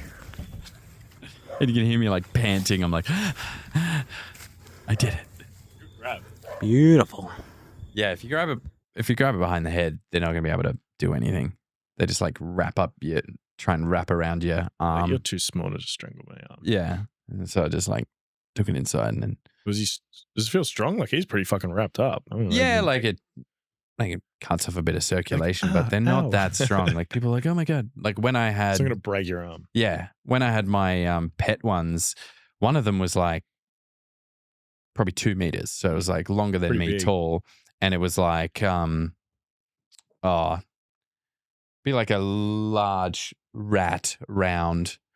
Pretty and girthy. yeah, I'd like wear that around my neck, and people were like, "Oh my God, what if it wants to strangle you?" I'm like, "They're not that strong." Like sometimes it would like try and crawl this way, and then you'd have it like constricting your neck, but you just grab one end and go like this. You just easily unravel it. Get Like, off me. Yeah, it's nothing to be concerned about. Like I'd be concerned if it was an anaconda, but not not a fucking little carpet python. Who you feed all the time. Yeah, Do you think they're aware? Do you think nah. in any sense? They're not. Reptiles are pretty like reptilian brain, right? They won't be consciously aware, but they'll be like, They're not like, this is the guy who feeds they won't me. survive in the wild. Yeah. Like they're so docile. But you know and how like like they a dog get knows fed. that you feed it, sorry. The Oh, no. snake's not like, No, yeah. it would just be like the scent of a rat. Strike. yeah. You die in the room, it's like, I'm going to eat that thing. Yeah, legit. Right. Apparently, even dogs do that. I think cats definitely do. Yeah. Apparently, like I heard this I'm from. imagining most animals would. Oh, right? dude, I heard this from a cop friend who literally said like, I've seen this. You think your dog's like this cute little thing? If you die and it's in that house with you for 4 days and it's starving, it's going to eat your face. Yeah. I was like, that sucks. I'm imagining the dog like crying, like licking your face, like, it's kind of. No, it doesn't. So hungry, very tasty. Yeah, I don't think it would give It's a gonna have fuck. a little nibble. Because by that stage, you probably don't even smell the same anymore. You're like, my owner's gone. Yeah. What's this? Meat. Oh yeah. Fuck. It's better than fucking dry biscuits. Crocodile YouTube history, eh? The whole Instagram thing's interesting though, because I have so many friends now that are like either deleting the Instagram app or being like, oh, I've got to put a timer on it. I've had a timer on it for ages. And now I'm getting like all these in my algorithm. And I'm surprised because like if you were Instagram, if you're Meta, I'd want to suppress these ads. No, but I'm getting all these ads of like dopamine detoxes. Oh yeah. And I'm like, how much of that is actually like legit, or how much of that is? Are you talking about like other apps? No, like actual. Well, yeah, they're probably trying to sell their own app or their own program, but it's like go on a dopamine detox, like cancel all social media, do this, do that. Yeah. Oh yeah. So like they're trying to sell their own solution. I think I know the exact ads you're talking about, but anytime I see an ad, I just fucking skip. I'm like, I don't want to see a stupid ad. But like that's the kind of stuff that as a content creator, specifically if you're like, how do I make money out of this without having a huge following, and you're trying to offer a service, like that's the kind of stuff that you have to do, right? You like come up with a concept that you can help people with. And I'm not saying this is the wrong thing to do, because you are helping people with certain things that you know about. But my whole thought is like, are we reaching the verge of where Reels and all this Instagram stuff is even going to be helpful, especially with now that there's like so much AI content just being pumped out of reusing other people's content and just AI is cutting it together. Like, I don't know how Meta or any other social media is going to combat that in terms of, because those are still going to get views. About like, is in having it be useful. Like if you're like, but also in the sense of like, they want creators because creators will eventually probably pay for ads and or creators bring people to the platform. But if a lot of the content is getting made by AI and AI creators and that kind of stuff, it's going to push away these people who have, one, helped us drive new growth at the moment. And they're kind of like, oh, should we support the people who are there? Or are you talking about in that sense? Or are you saying No, like, I'm talking about more like when we start scrolling, when are we going to reach the point where it's all just going to be useless, or like the cut togethers aren't really stuff that makes sense, but it like grabs your attention for half of it. And then you're like, what the fuck is this? And there's no point to this. And then you keep scrolling. Well, that's how I'm feeling when I watch it. I'm just like, it's fucking just point. I literally only keep it for messages. I wish there was Instagram Lite with just messages or Instagram DMs or something. Same, but or like they your Messenger specifically don't do that, right? Yeah, for that reason. But I like Messenger. I wish Messenger included, because it's all the one account. Yeah. Usually it's linked, your Facebook and your Instagram. I just wish it was like Messenger was just WhatsApp, Messenger, and Instagram messaging all in one. But then I don't even open my messages on Instagram either. I'm the worst person on there. So because I'm like, I know if I go on the app, I'm just I need to get your number, because we only message on Facebook. So. Messenger is all right. I can go on that one. But like, I've got a group chat that only exists on Instagram now with like 4 mates. And I'm like, I can't, if I leave, I'm going to have to be like, hey guys, I'm not going to be on the app. I'm leaving because I'm trying to be productive and I don't want to be fun anymore. But what I've been thinking is, seeing as I've got this tablet, I've been like, maybe I just try uninstalling it from my phone for a while, and I'll just turn notifications on here. So then in the evening when I get here, I can be like, oh, I have an Instagram message, and I can check it. Do you know what's hilarious is when you delete social media, is like you just all of a sudden are really checking your emails. And going through old photos. You're like, oh, really? What else can I do on this thing? Because we're it's so like, well, you used should just fucking put it down and do something else. But I've noticed that, dude. Like sometimes in the evening, if I'm bored, I will pick it up and just be like, I'm try to find something to do on this piece of glass computer. And you're like, dude, just chill. Down. Just chill. My brother said it in a good way. I don't think he mentioned it on the podcast, but he said he makes sure, and this can be like during everyday life. So for instance, when he used to commute on the bus or something, he's like, I just made sure that I would purposely have, and he just called it boredom time, where you're not like, oh, I could be looking at my phone here. He's like, no, put it away. Just look at what's happening around you and just be like, yeah. And he was like, I would still, a lot of the time he'd even still put his earbuds in, but not play anything just to drown out the rest and just be like, with your just own kind of thoughts, just whatever. Or like if you have noise cancelling headphones, they're great. It's really good. Yeah. That's cool. Literally the first YouTube video I posted was just me rambling in the car about raw dogging your commute. I called it, because it was like, whenever you when we do anything, it's like usually plug in and have something going. Or today, I think when I was doing cooking or when I was like doing groceries and stuff yesterday when I'm cleaning, it's always like either headphones in or I've got my phone on loud and it's either something on YouTube, podcast, music, whatever it is, especially driving. Driving's like podcast, music, something like that. And it's so easy to justify when it's like learning things. Yeah. You want to just say, it's like, it's making this time productive and whatnot. And then it's the same as like when you're like in between work or you're taking a break or you go to the bathroom or whatever, or you stand in the elevator, like all these little gaps, you're just like constantly like consuming. But then if you just take boredom and you like raw dog things or have boredom time. I like the raw dog thing. And it's kind of turned into a meme, but but it was like, just shut it all off. And then, because this is where I've kind of just recently kind of got into like I want to be a creator in the sense that like, I want to have an output. And that time for me driving without music, without phone calls, without anything was just like, I can just hear the rotation of my wheel, the other cars, my blinker, and just my thoughts and just whatever I think. And then eventually you just slowly get slightly better at conceptualizing these ideas. Like Chris was talking about, like you have an idea and you want to work on it, that kind of stuff.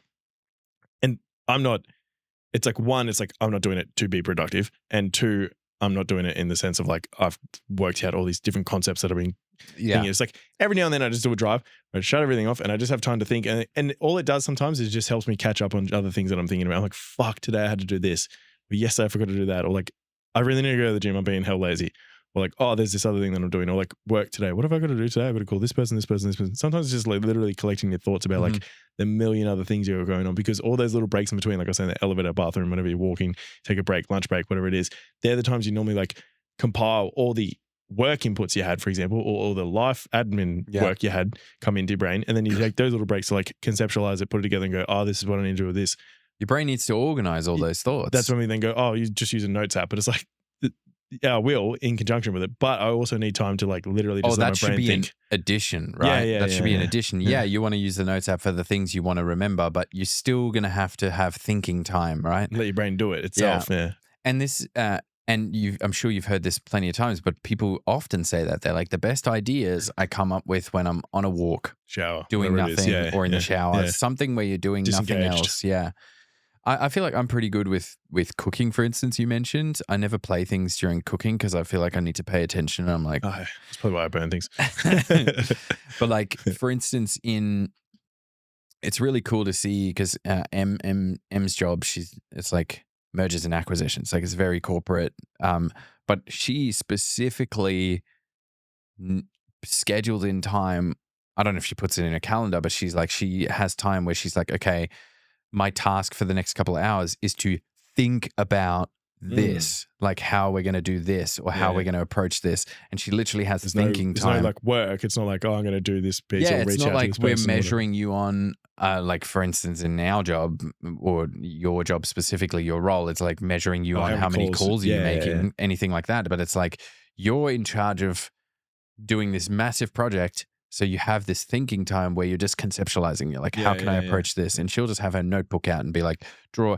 Human time. Yeah. and the thing is, notebook is great, like pen to paper. But she bought this books, which is fucking phenomenal. It's like a paper tablet. So like she can just have like a page. Not that remarkable. Is that what it is? It's a similar thing, but books is great because it runs on Android. Right, you can install Android apps on it. So technically I could install Notion on a paper tablet. Oh, right. That's cool. So she'll just have that and she'll just like note take, next page, note take, and like just thinking time of like, how am I going to present this? Maybe I'll do it this way. No, let's try a different way. I'm like, that's so cool. Like, I've never had jobs where that is a requirement to like use my brain that much. I must have missed this. That's a requirement.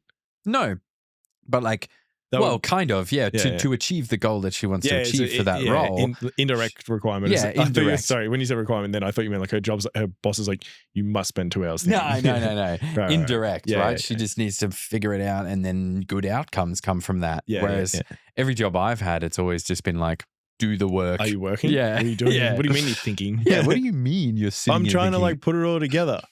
What are you, dumb? Yeah.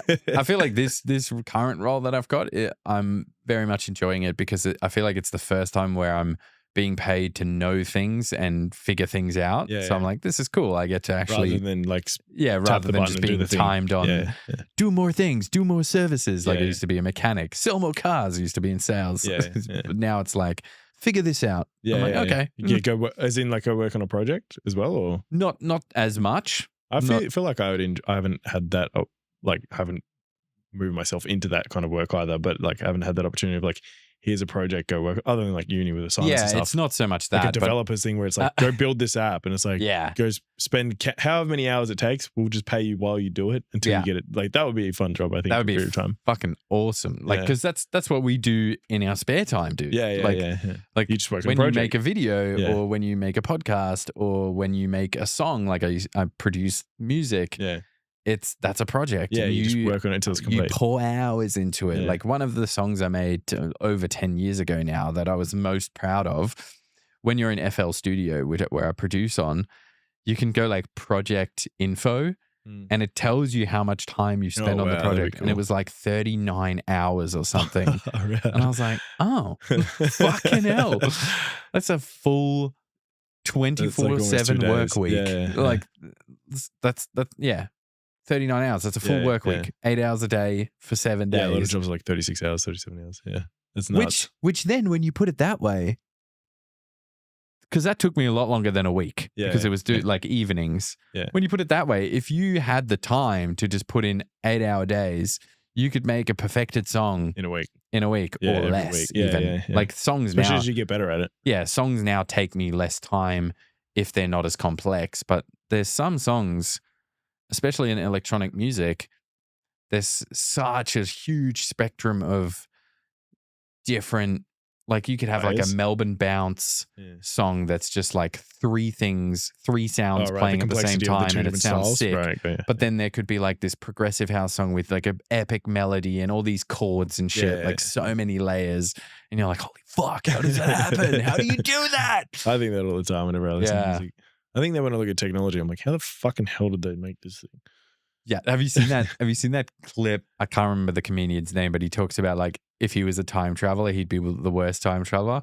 It's like if I went back to the 20s and I saw someone on like an old school phone, I'd be like, in the future, you could carry that around in your pocket. And they'd be like, oh yeah, how do they do that?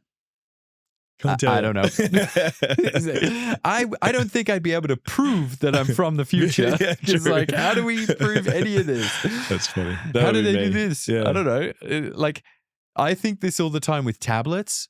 This tablet here. I think that all the time. I think making glass is insane. Have you seen how they make glass? It's fucking crazy. But what I was trying to say is this tablet here, the amount of computing power that it has. Yeah. And then I've got this giant computer there where I can see every individual piece, and like I've got 7. How do they put that into that? I've got 7 fans in that. Yeah. I'm like, I don't hear any fan noise from this. This doesn't overheat. What the fuck's going on? It's like probably maybe not as comparable, but it's like pretty there. Come on, nowhere near. Nowhere near. Come on. I spent a lot of money on that. For me, it's like it does the same thing. I'm like, I could play a video on it. Yeah. I mean, I can't shoot people in the head on Battlefield. True. Yeah. But like technology and whatnot blows me away all the time. I always say it. But you're right. Think like I look at it and I'm just like, that is proof of God. Like we can build that thing. Yeah, it's crazy. But even just glass, or there's a video of this older dude. Better with steel and buildings and shit. I'm just like boats. Like how the fucking hell? Like I get that it's like physics with like you mean buoyancy. Like ships? Yeah, like ships, and it's just like. That shit floats. It's a hotel.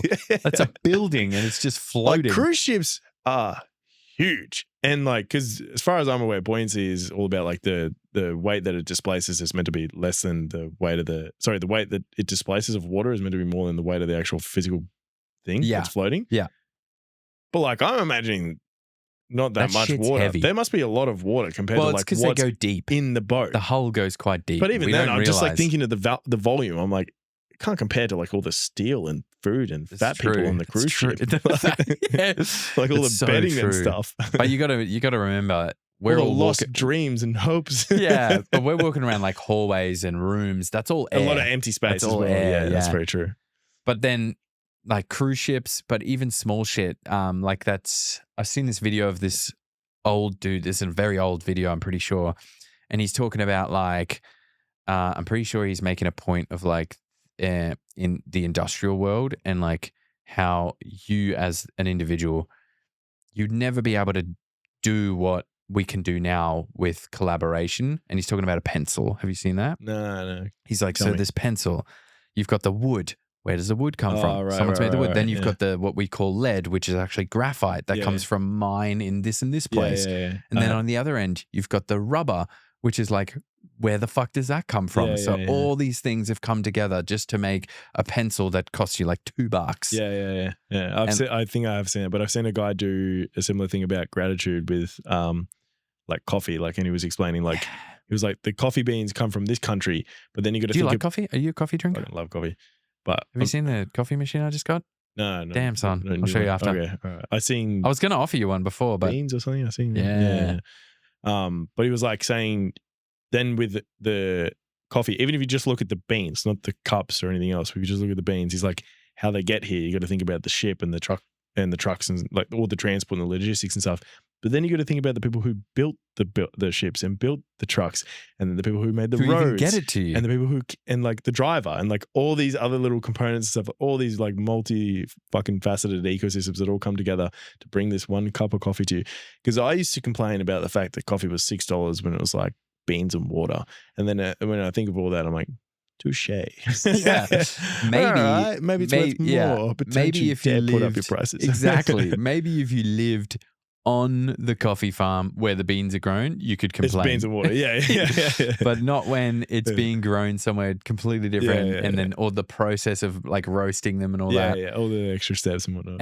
And we've recently done research on this because of M's health stuff and why we went carnivore and everything. Like we're very aware of what we're consuming now. So she did a bunch of research on. She did a bunch of research on different types of coffee, and we've ordered this one from Byron Bay because it's mycotoxin free, like guaranteed mycotoxin free, which Right. means like they guarantee that there's no mold. And I'm like, just the fact that exists you have to guarantee no concerns mold. me Yeah. about the big coffee brands that Yeah, are just yeah. like this mass production thing. We haven't checked. Yeah. It happens, but we just spray it Don't with some worry about it, chemicals yeah, and then yeah. it kills the mold. Yeah, I've heard a fair bit about like coffee or like just food in general with mold. And Mold's a big stuff. thing. Yeah. Mold is It's a huge thing. quite bad. Yeah. It's like, Anything that can get like mildly damp can have mold. yeah. It's very quick. Oh gross man, quite quickly. especially I've noticed in Sydney, it's especially worse than. Even though Queensland's really humid, I feel like it's because it gets humid and then it gets cold here as well. I don't know if that helps it, but I feel like I've had way more mold issues here than I've ever noticed in We Queensland. moved into our apartment. I don't know if it's because I'm just like oblivious to it or maybe being a dude, but I don't know if it's me being colorblind, but I was completely unaware of it. But Nicole, who I live with, was like, there's fucking mold everywhere. Because me and my cousin went and did the house inspection. We just walked in for 2 minutes, like, yeah, it's fine, whatever. Applied for it, got the place. We just accepted it because we had to like be out soon. Yeah. Took it, moved in. Then she's just like, there's mold everywhere. Like literally Dude, it's everywhere. So it's bad. We've had like cleaners. She's gone and cleaned heaps. Cleaners come in and clean heaps as well. But it's like such a thing. I wouldn't even notice it. I wouldn't have noticed it at all. It's probably like all over my windows and stuff. And I'm like, yeah, whatever. It's just dirt. It's especially bad in like apartment blocks because in my old place, an apartment, and I think it's because of the big, thick dry walls because they get really cold. They stay cold. So then the moisture sticks to that. But when my old bedroom in my old place, I lived there with my ex, then she moved out and I was living there and in the bedroom, like it started going in the corners, started getting a bit of mold and like on the window because there would be condensation from when I would sleep with the window shut and it was like warm inside, cold outside. But then I cleaned all that. I cleaned the ceiling and stuff, and I would still be like around the bed and be like, I can smell mold, and I'm like checking the bed. I'm checking the base of the bed inside. I'm like, there's nothing. And I was confused. I'm like, I feel like I can still smell mold. And I convinced myself, I'm like, You look in the mirror, you're mold? Yeah. And I was like, you're just imagining it. Just convinced myself I was imagining it. Then when I moved, there was this big artwork on the wall, and I was like packing up, and I was like, oh, I'll take this down, and I'm carrying it. I'm like, whoa, I'm smelling mold hard. And I look at the back of it, and it's just covered in green mold, like hectic. covered. And I was like, oh, and I've been sleeping right underneath it. Yeah, shit. Oh, it's like behind your bed. Yeah, like it was above the bed. And I was like, spreading that in every night. Sick. Fuck, that's hectic. And like apparently it's really bad. Like, yeah, it can kill you. Well, That's Michaela, where there was a death like the other week actually on the news about it. and like Michaela something else. Peterson, you know Michaela Peterson, how she's like can only eat beef, allergic to everything. She then recently put out, well, not so recent, I think maybe a year ago, put out a post that she suspects that all of her allergies and stuff are caused by like mold exposure. Yeah, right. I was like, fucking hell. Oh, it's annoying me because it's on the tip of my brain, but I can't remember it. But there was the tip of your brain, eh? Not the tip of my tongue. I can't. It's not a word. It's a concept. It's on the tip of my brain. This concept, but it was like it's on the tip of my cerebellum. Something super recent about mold that I wish I could add to this because it would drive the conversation further. But it was either someone I know or something that we all have, like a food or something that's very. It was like prone to mold? Or? Yeah. I just can't remember if it's someone I know that like had a very close experience with it or something. But there's some recent story in the last month that I've come across with mold that I would like to be able to add to this conversation, but I just can't remember it. So it's annoying me. So it's a food that gets mold on it? Or okay, it's literally, I just know there was mold in my recent memory and I don't know what it's related to. Because like we've obviously known about mold for ages, and like you think about blue cheese. That shit is literally mold on purpose. A delicious mold. In cheese. I'm not a big... I love cheese. Oh, dude, I love cheese, but I don't know if I'm a big blue cheese fan. I'm going to get blue cheese on the way home now you mention it. Yeah? I've never purchased it myself, but whenever it's on a spread, I feel like I've tried it and be like, yeah, it's pretty good. Yeah, I like it. I'm a big... I feel like you got to enjoy it. It's definitely a particular taste. First time I had it, I thought, what the fucking hell is this? It's disgusting. Yeah. I was like, this isn't chamomile or what's the other one that everyone eats? Chamomile. Camembert. Camembert is what I meant. Yeah, but that's tea. No, I was about to say that's the goat. That's the best one. Yeah. That or brie. That and big I was going to say, what's the other one? Everyone eats the chili, like the. Remember, it was like on all the ads, and they like take sweet it off. Chili Philly. Yeah. That's what they used to call me. Yeah. Well, that one. I'm like Philadelphia with the sweet chili. Most people used to that as like a cheese that like I'm gonna have cheese and biscuits and stuff. You eat that, and then you have someone's like, I got blue cheese, and you're like, what the hell's blue cheese you have? And you're like, that's disgusting. Yeah. Where's the sugar? Kind of thing. But then you get like you become a cheese connoisseur and you enjoy it. And it's like delicious. I'm just a big fan of like just the standard yellow cheese too, cheddars, tasty cheese, but like. Swiss, but good. And it's Swiss on a sandwich, on like a hefty Swiss. Like don't know if I'm a big fan of Swiss, but okay like, in some circumstances. It was marinated brisket beef with like some Swiss cheese, pickles, some red onion. Yum. Then dip it back in the marinated juices that I feel like the Europeans have better cheese. Best meal ever. Like even just the standard, like what we call tasty cheese. There's like tons of different variations. Like when I was in Germany, my parents would get cheese all the time. There's one called Gouda. People call it Gouda here. Gau. Yeah. And that's just like a normal yellow cheese, but it's like got a pretty distinct specific taste, but it's still just that tasty, salty, but it's like a beautiful consistency and everything. Right. So it's like just a variation of what we call the tasty cheese. Step up our cheese game. Yeah, dude, we do. Or like Swiss. Damn, dude, when they got them fondues. Because you just went to Switzerland. Oh yeah, we literally did a cheese fondue for dinner, but like homemade. My auntie made it, and dude, we fucking smashed it. Like she was expecting to maybe have half of it go. We had this big pot of just liquid cheese, and then we just had bits of bread, bits of fruits and stuff to dip into it, and we just pumped it. Like it was gone. It's making me think of a cobbler for some reason. Oh, I love cobbler. Dude. bread. It's all Christmas with just, food now. Just Oh, yes. Yes. So bring out the prawns. And bring that cob loaf. I got to have cob loaf without Em around. She can't be having that. Cob loaf is delicious though. Cob loaf is elite. Well, she can't eat bread or? Yeah, she's celiac. She's full. Yeah, Yeah, no wheat. No wheat whatsoever. If you can't handle bread, you don't deserve it. Have you seen Louis C.K.? Oh, I've seen some Louis C.K., but what it's did you... the of course, but maybe. Have you seen that? So funny. There's some like really fucked up jokes. He says one about there's one about like pedophiles, there's one about like slavery and that kind of stuff, but he says one about like people who are allergic to peanut butter. And he's like, of course, if our kids are, allergic to peanut butter, we must protect them. They must be protected, of course. But maybe if you're going to die from a nut, you should die anyway. Or something like that. Yeah, It's just right. You should be removed from like Maybe if you're natural allergic to selection. peanut butter, Yeah. Jesus. But nut's going to kill you, you should die. That's going to kill you. Should you really be around? God damn. Should you ruin it for the rest of us kind of thing? It's like, Classic. Of course, but maybe Louis C.K. is funny. Louis C.K. is funny. We should probably wrap it up in a sec, but I just wanted to ask you, did you watch the Tyson Paul fight? Oh, that sucks. Didn't it suck? Worst And thing ever. I knew it was going to suck. I just had this feeling. I was like, Same. it's not real. It can't be real. Same. Because who was the last celebrity fight that happened?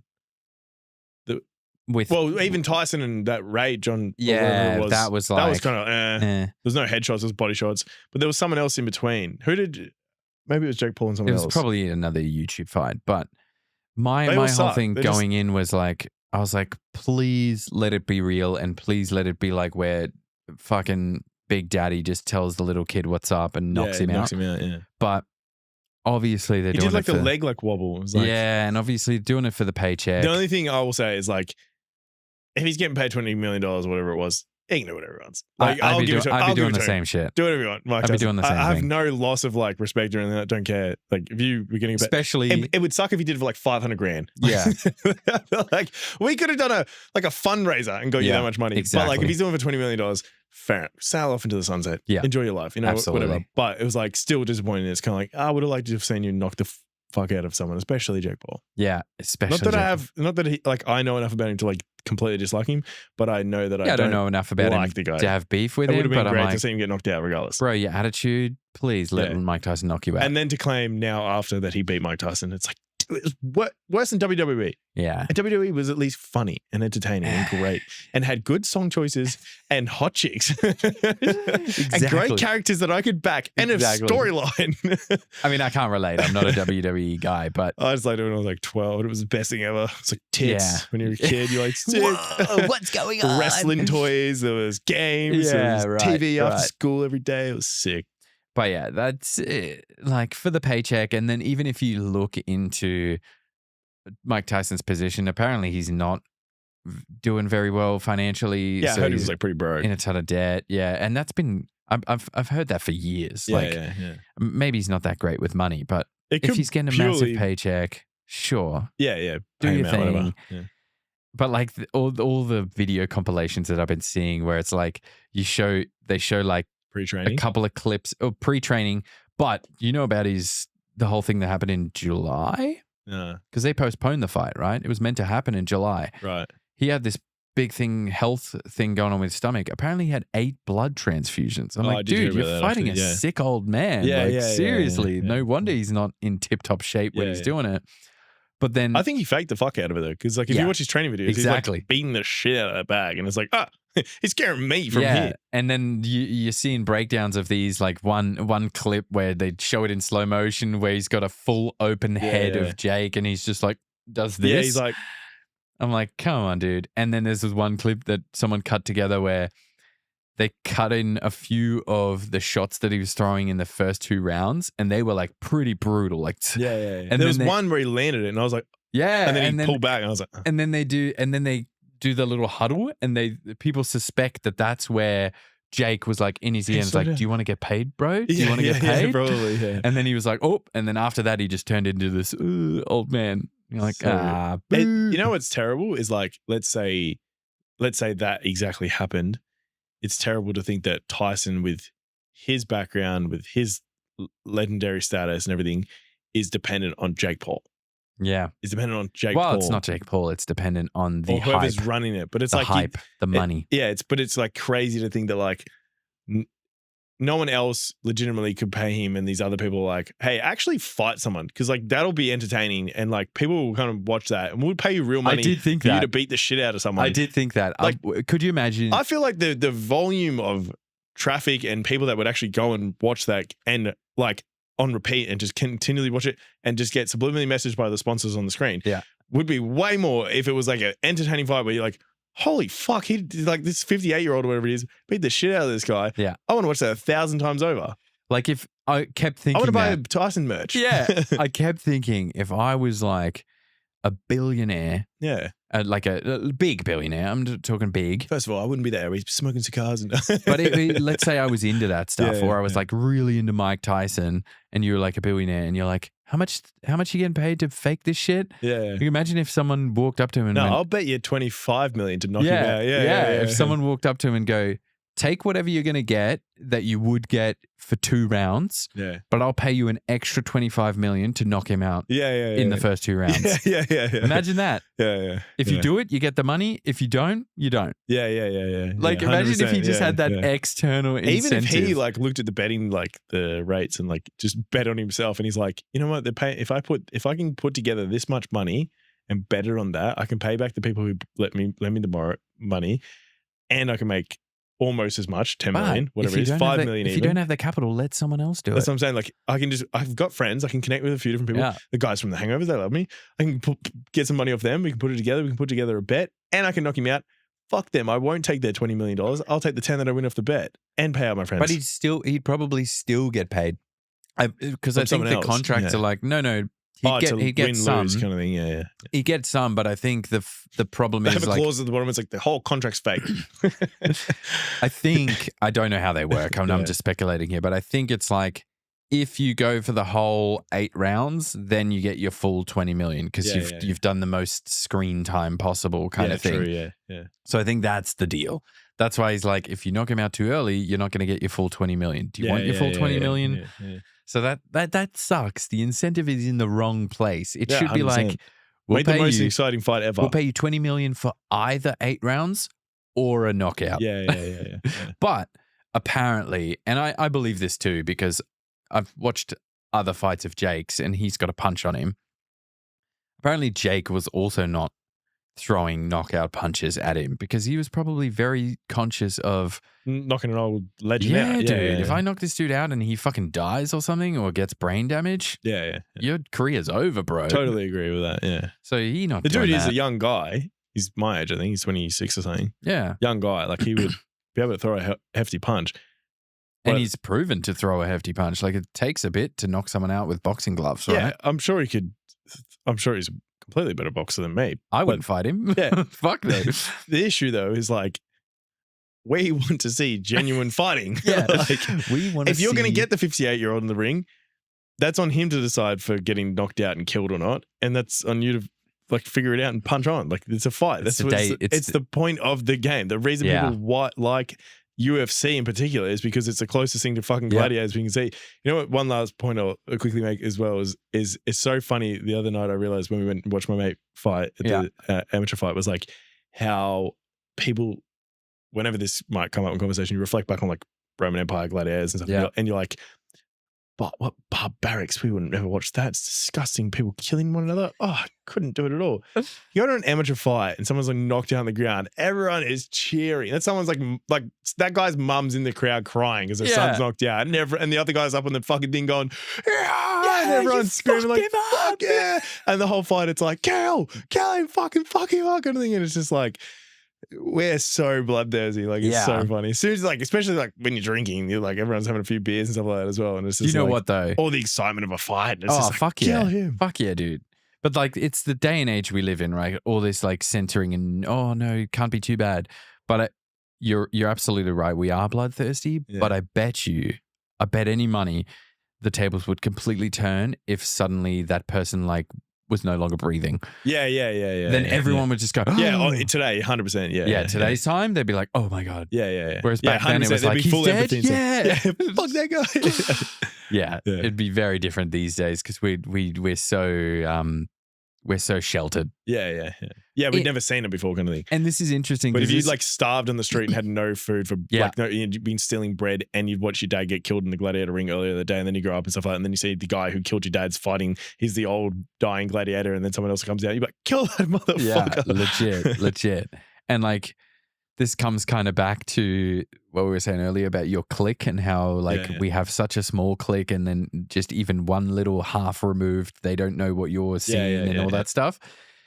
I feel like it's the same thing on a large scale with even just our civilizations. Like our Western world, we think that the Western world is all that exists on Earth. Like that's what runs the world. But like in terms of population numbers, I don't even think we're a quarter of the world's population. And there's things in like the Middle East and Middle East and all this stuff that or Russia, we wouldn't even see how the funniest thing is live. Like, it's like if you think of ethnically as well, like Russia's not even like they're ethnically the same, mostly proportionally Caucasian, but then they're just like not the same as well. Yeah, it's like not the same. They're not the Western society. It's completely different. Yeah. It's so different to live there, right? And like that's what we don't understand. Like we go travel there and we're like, oh, it's so different.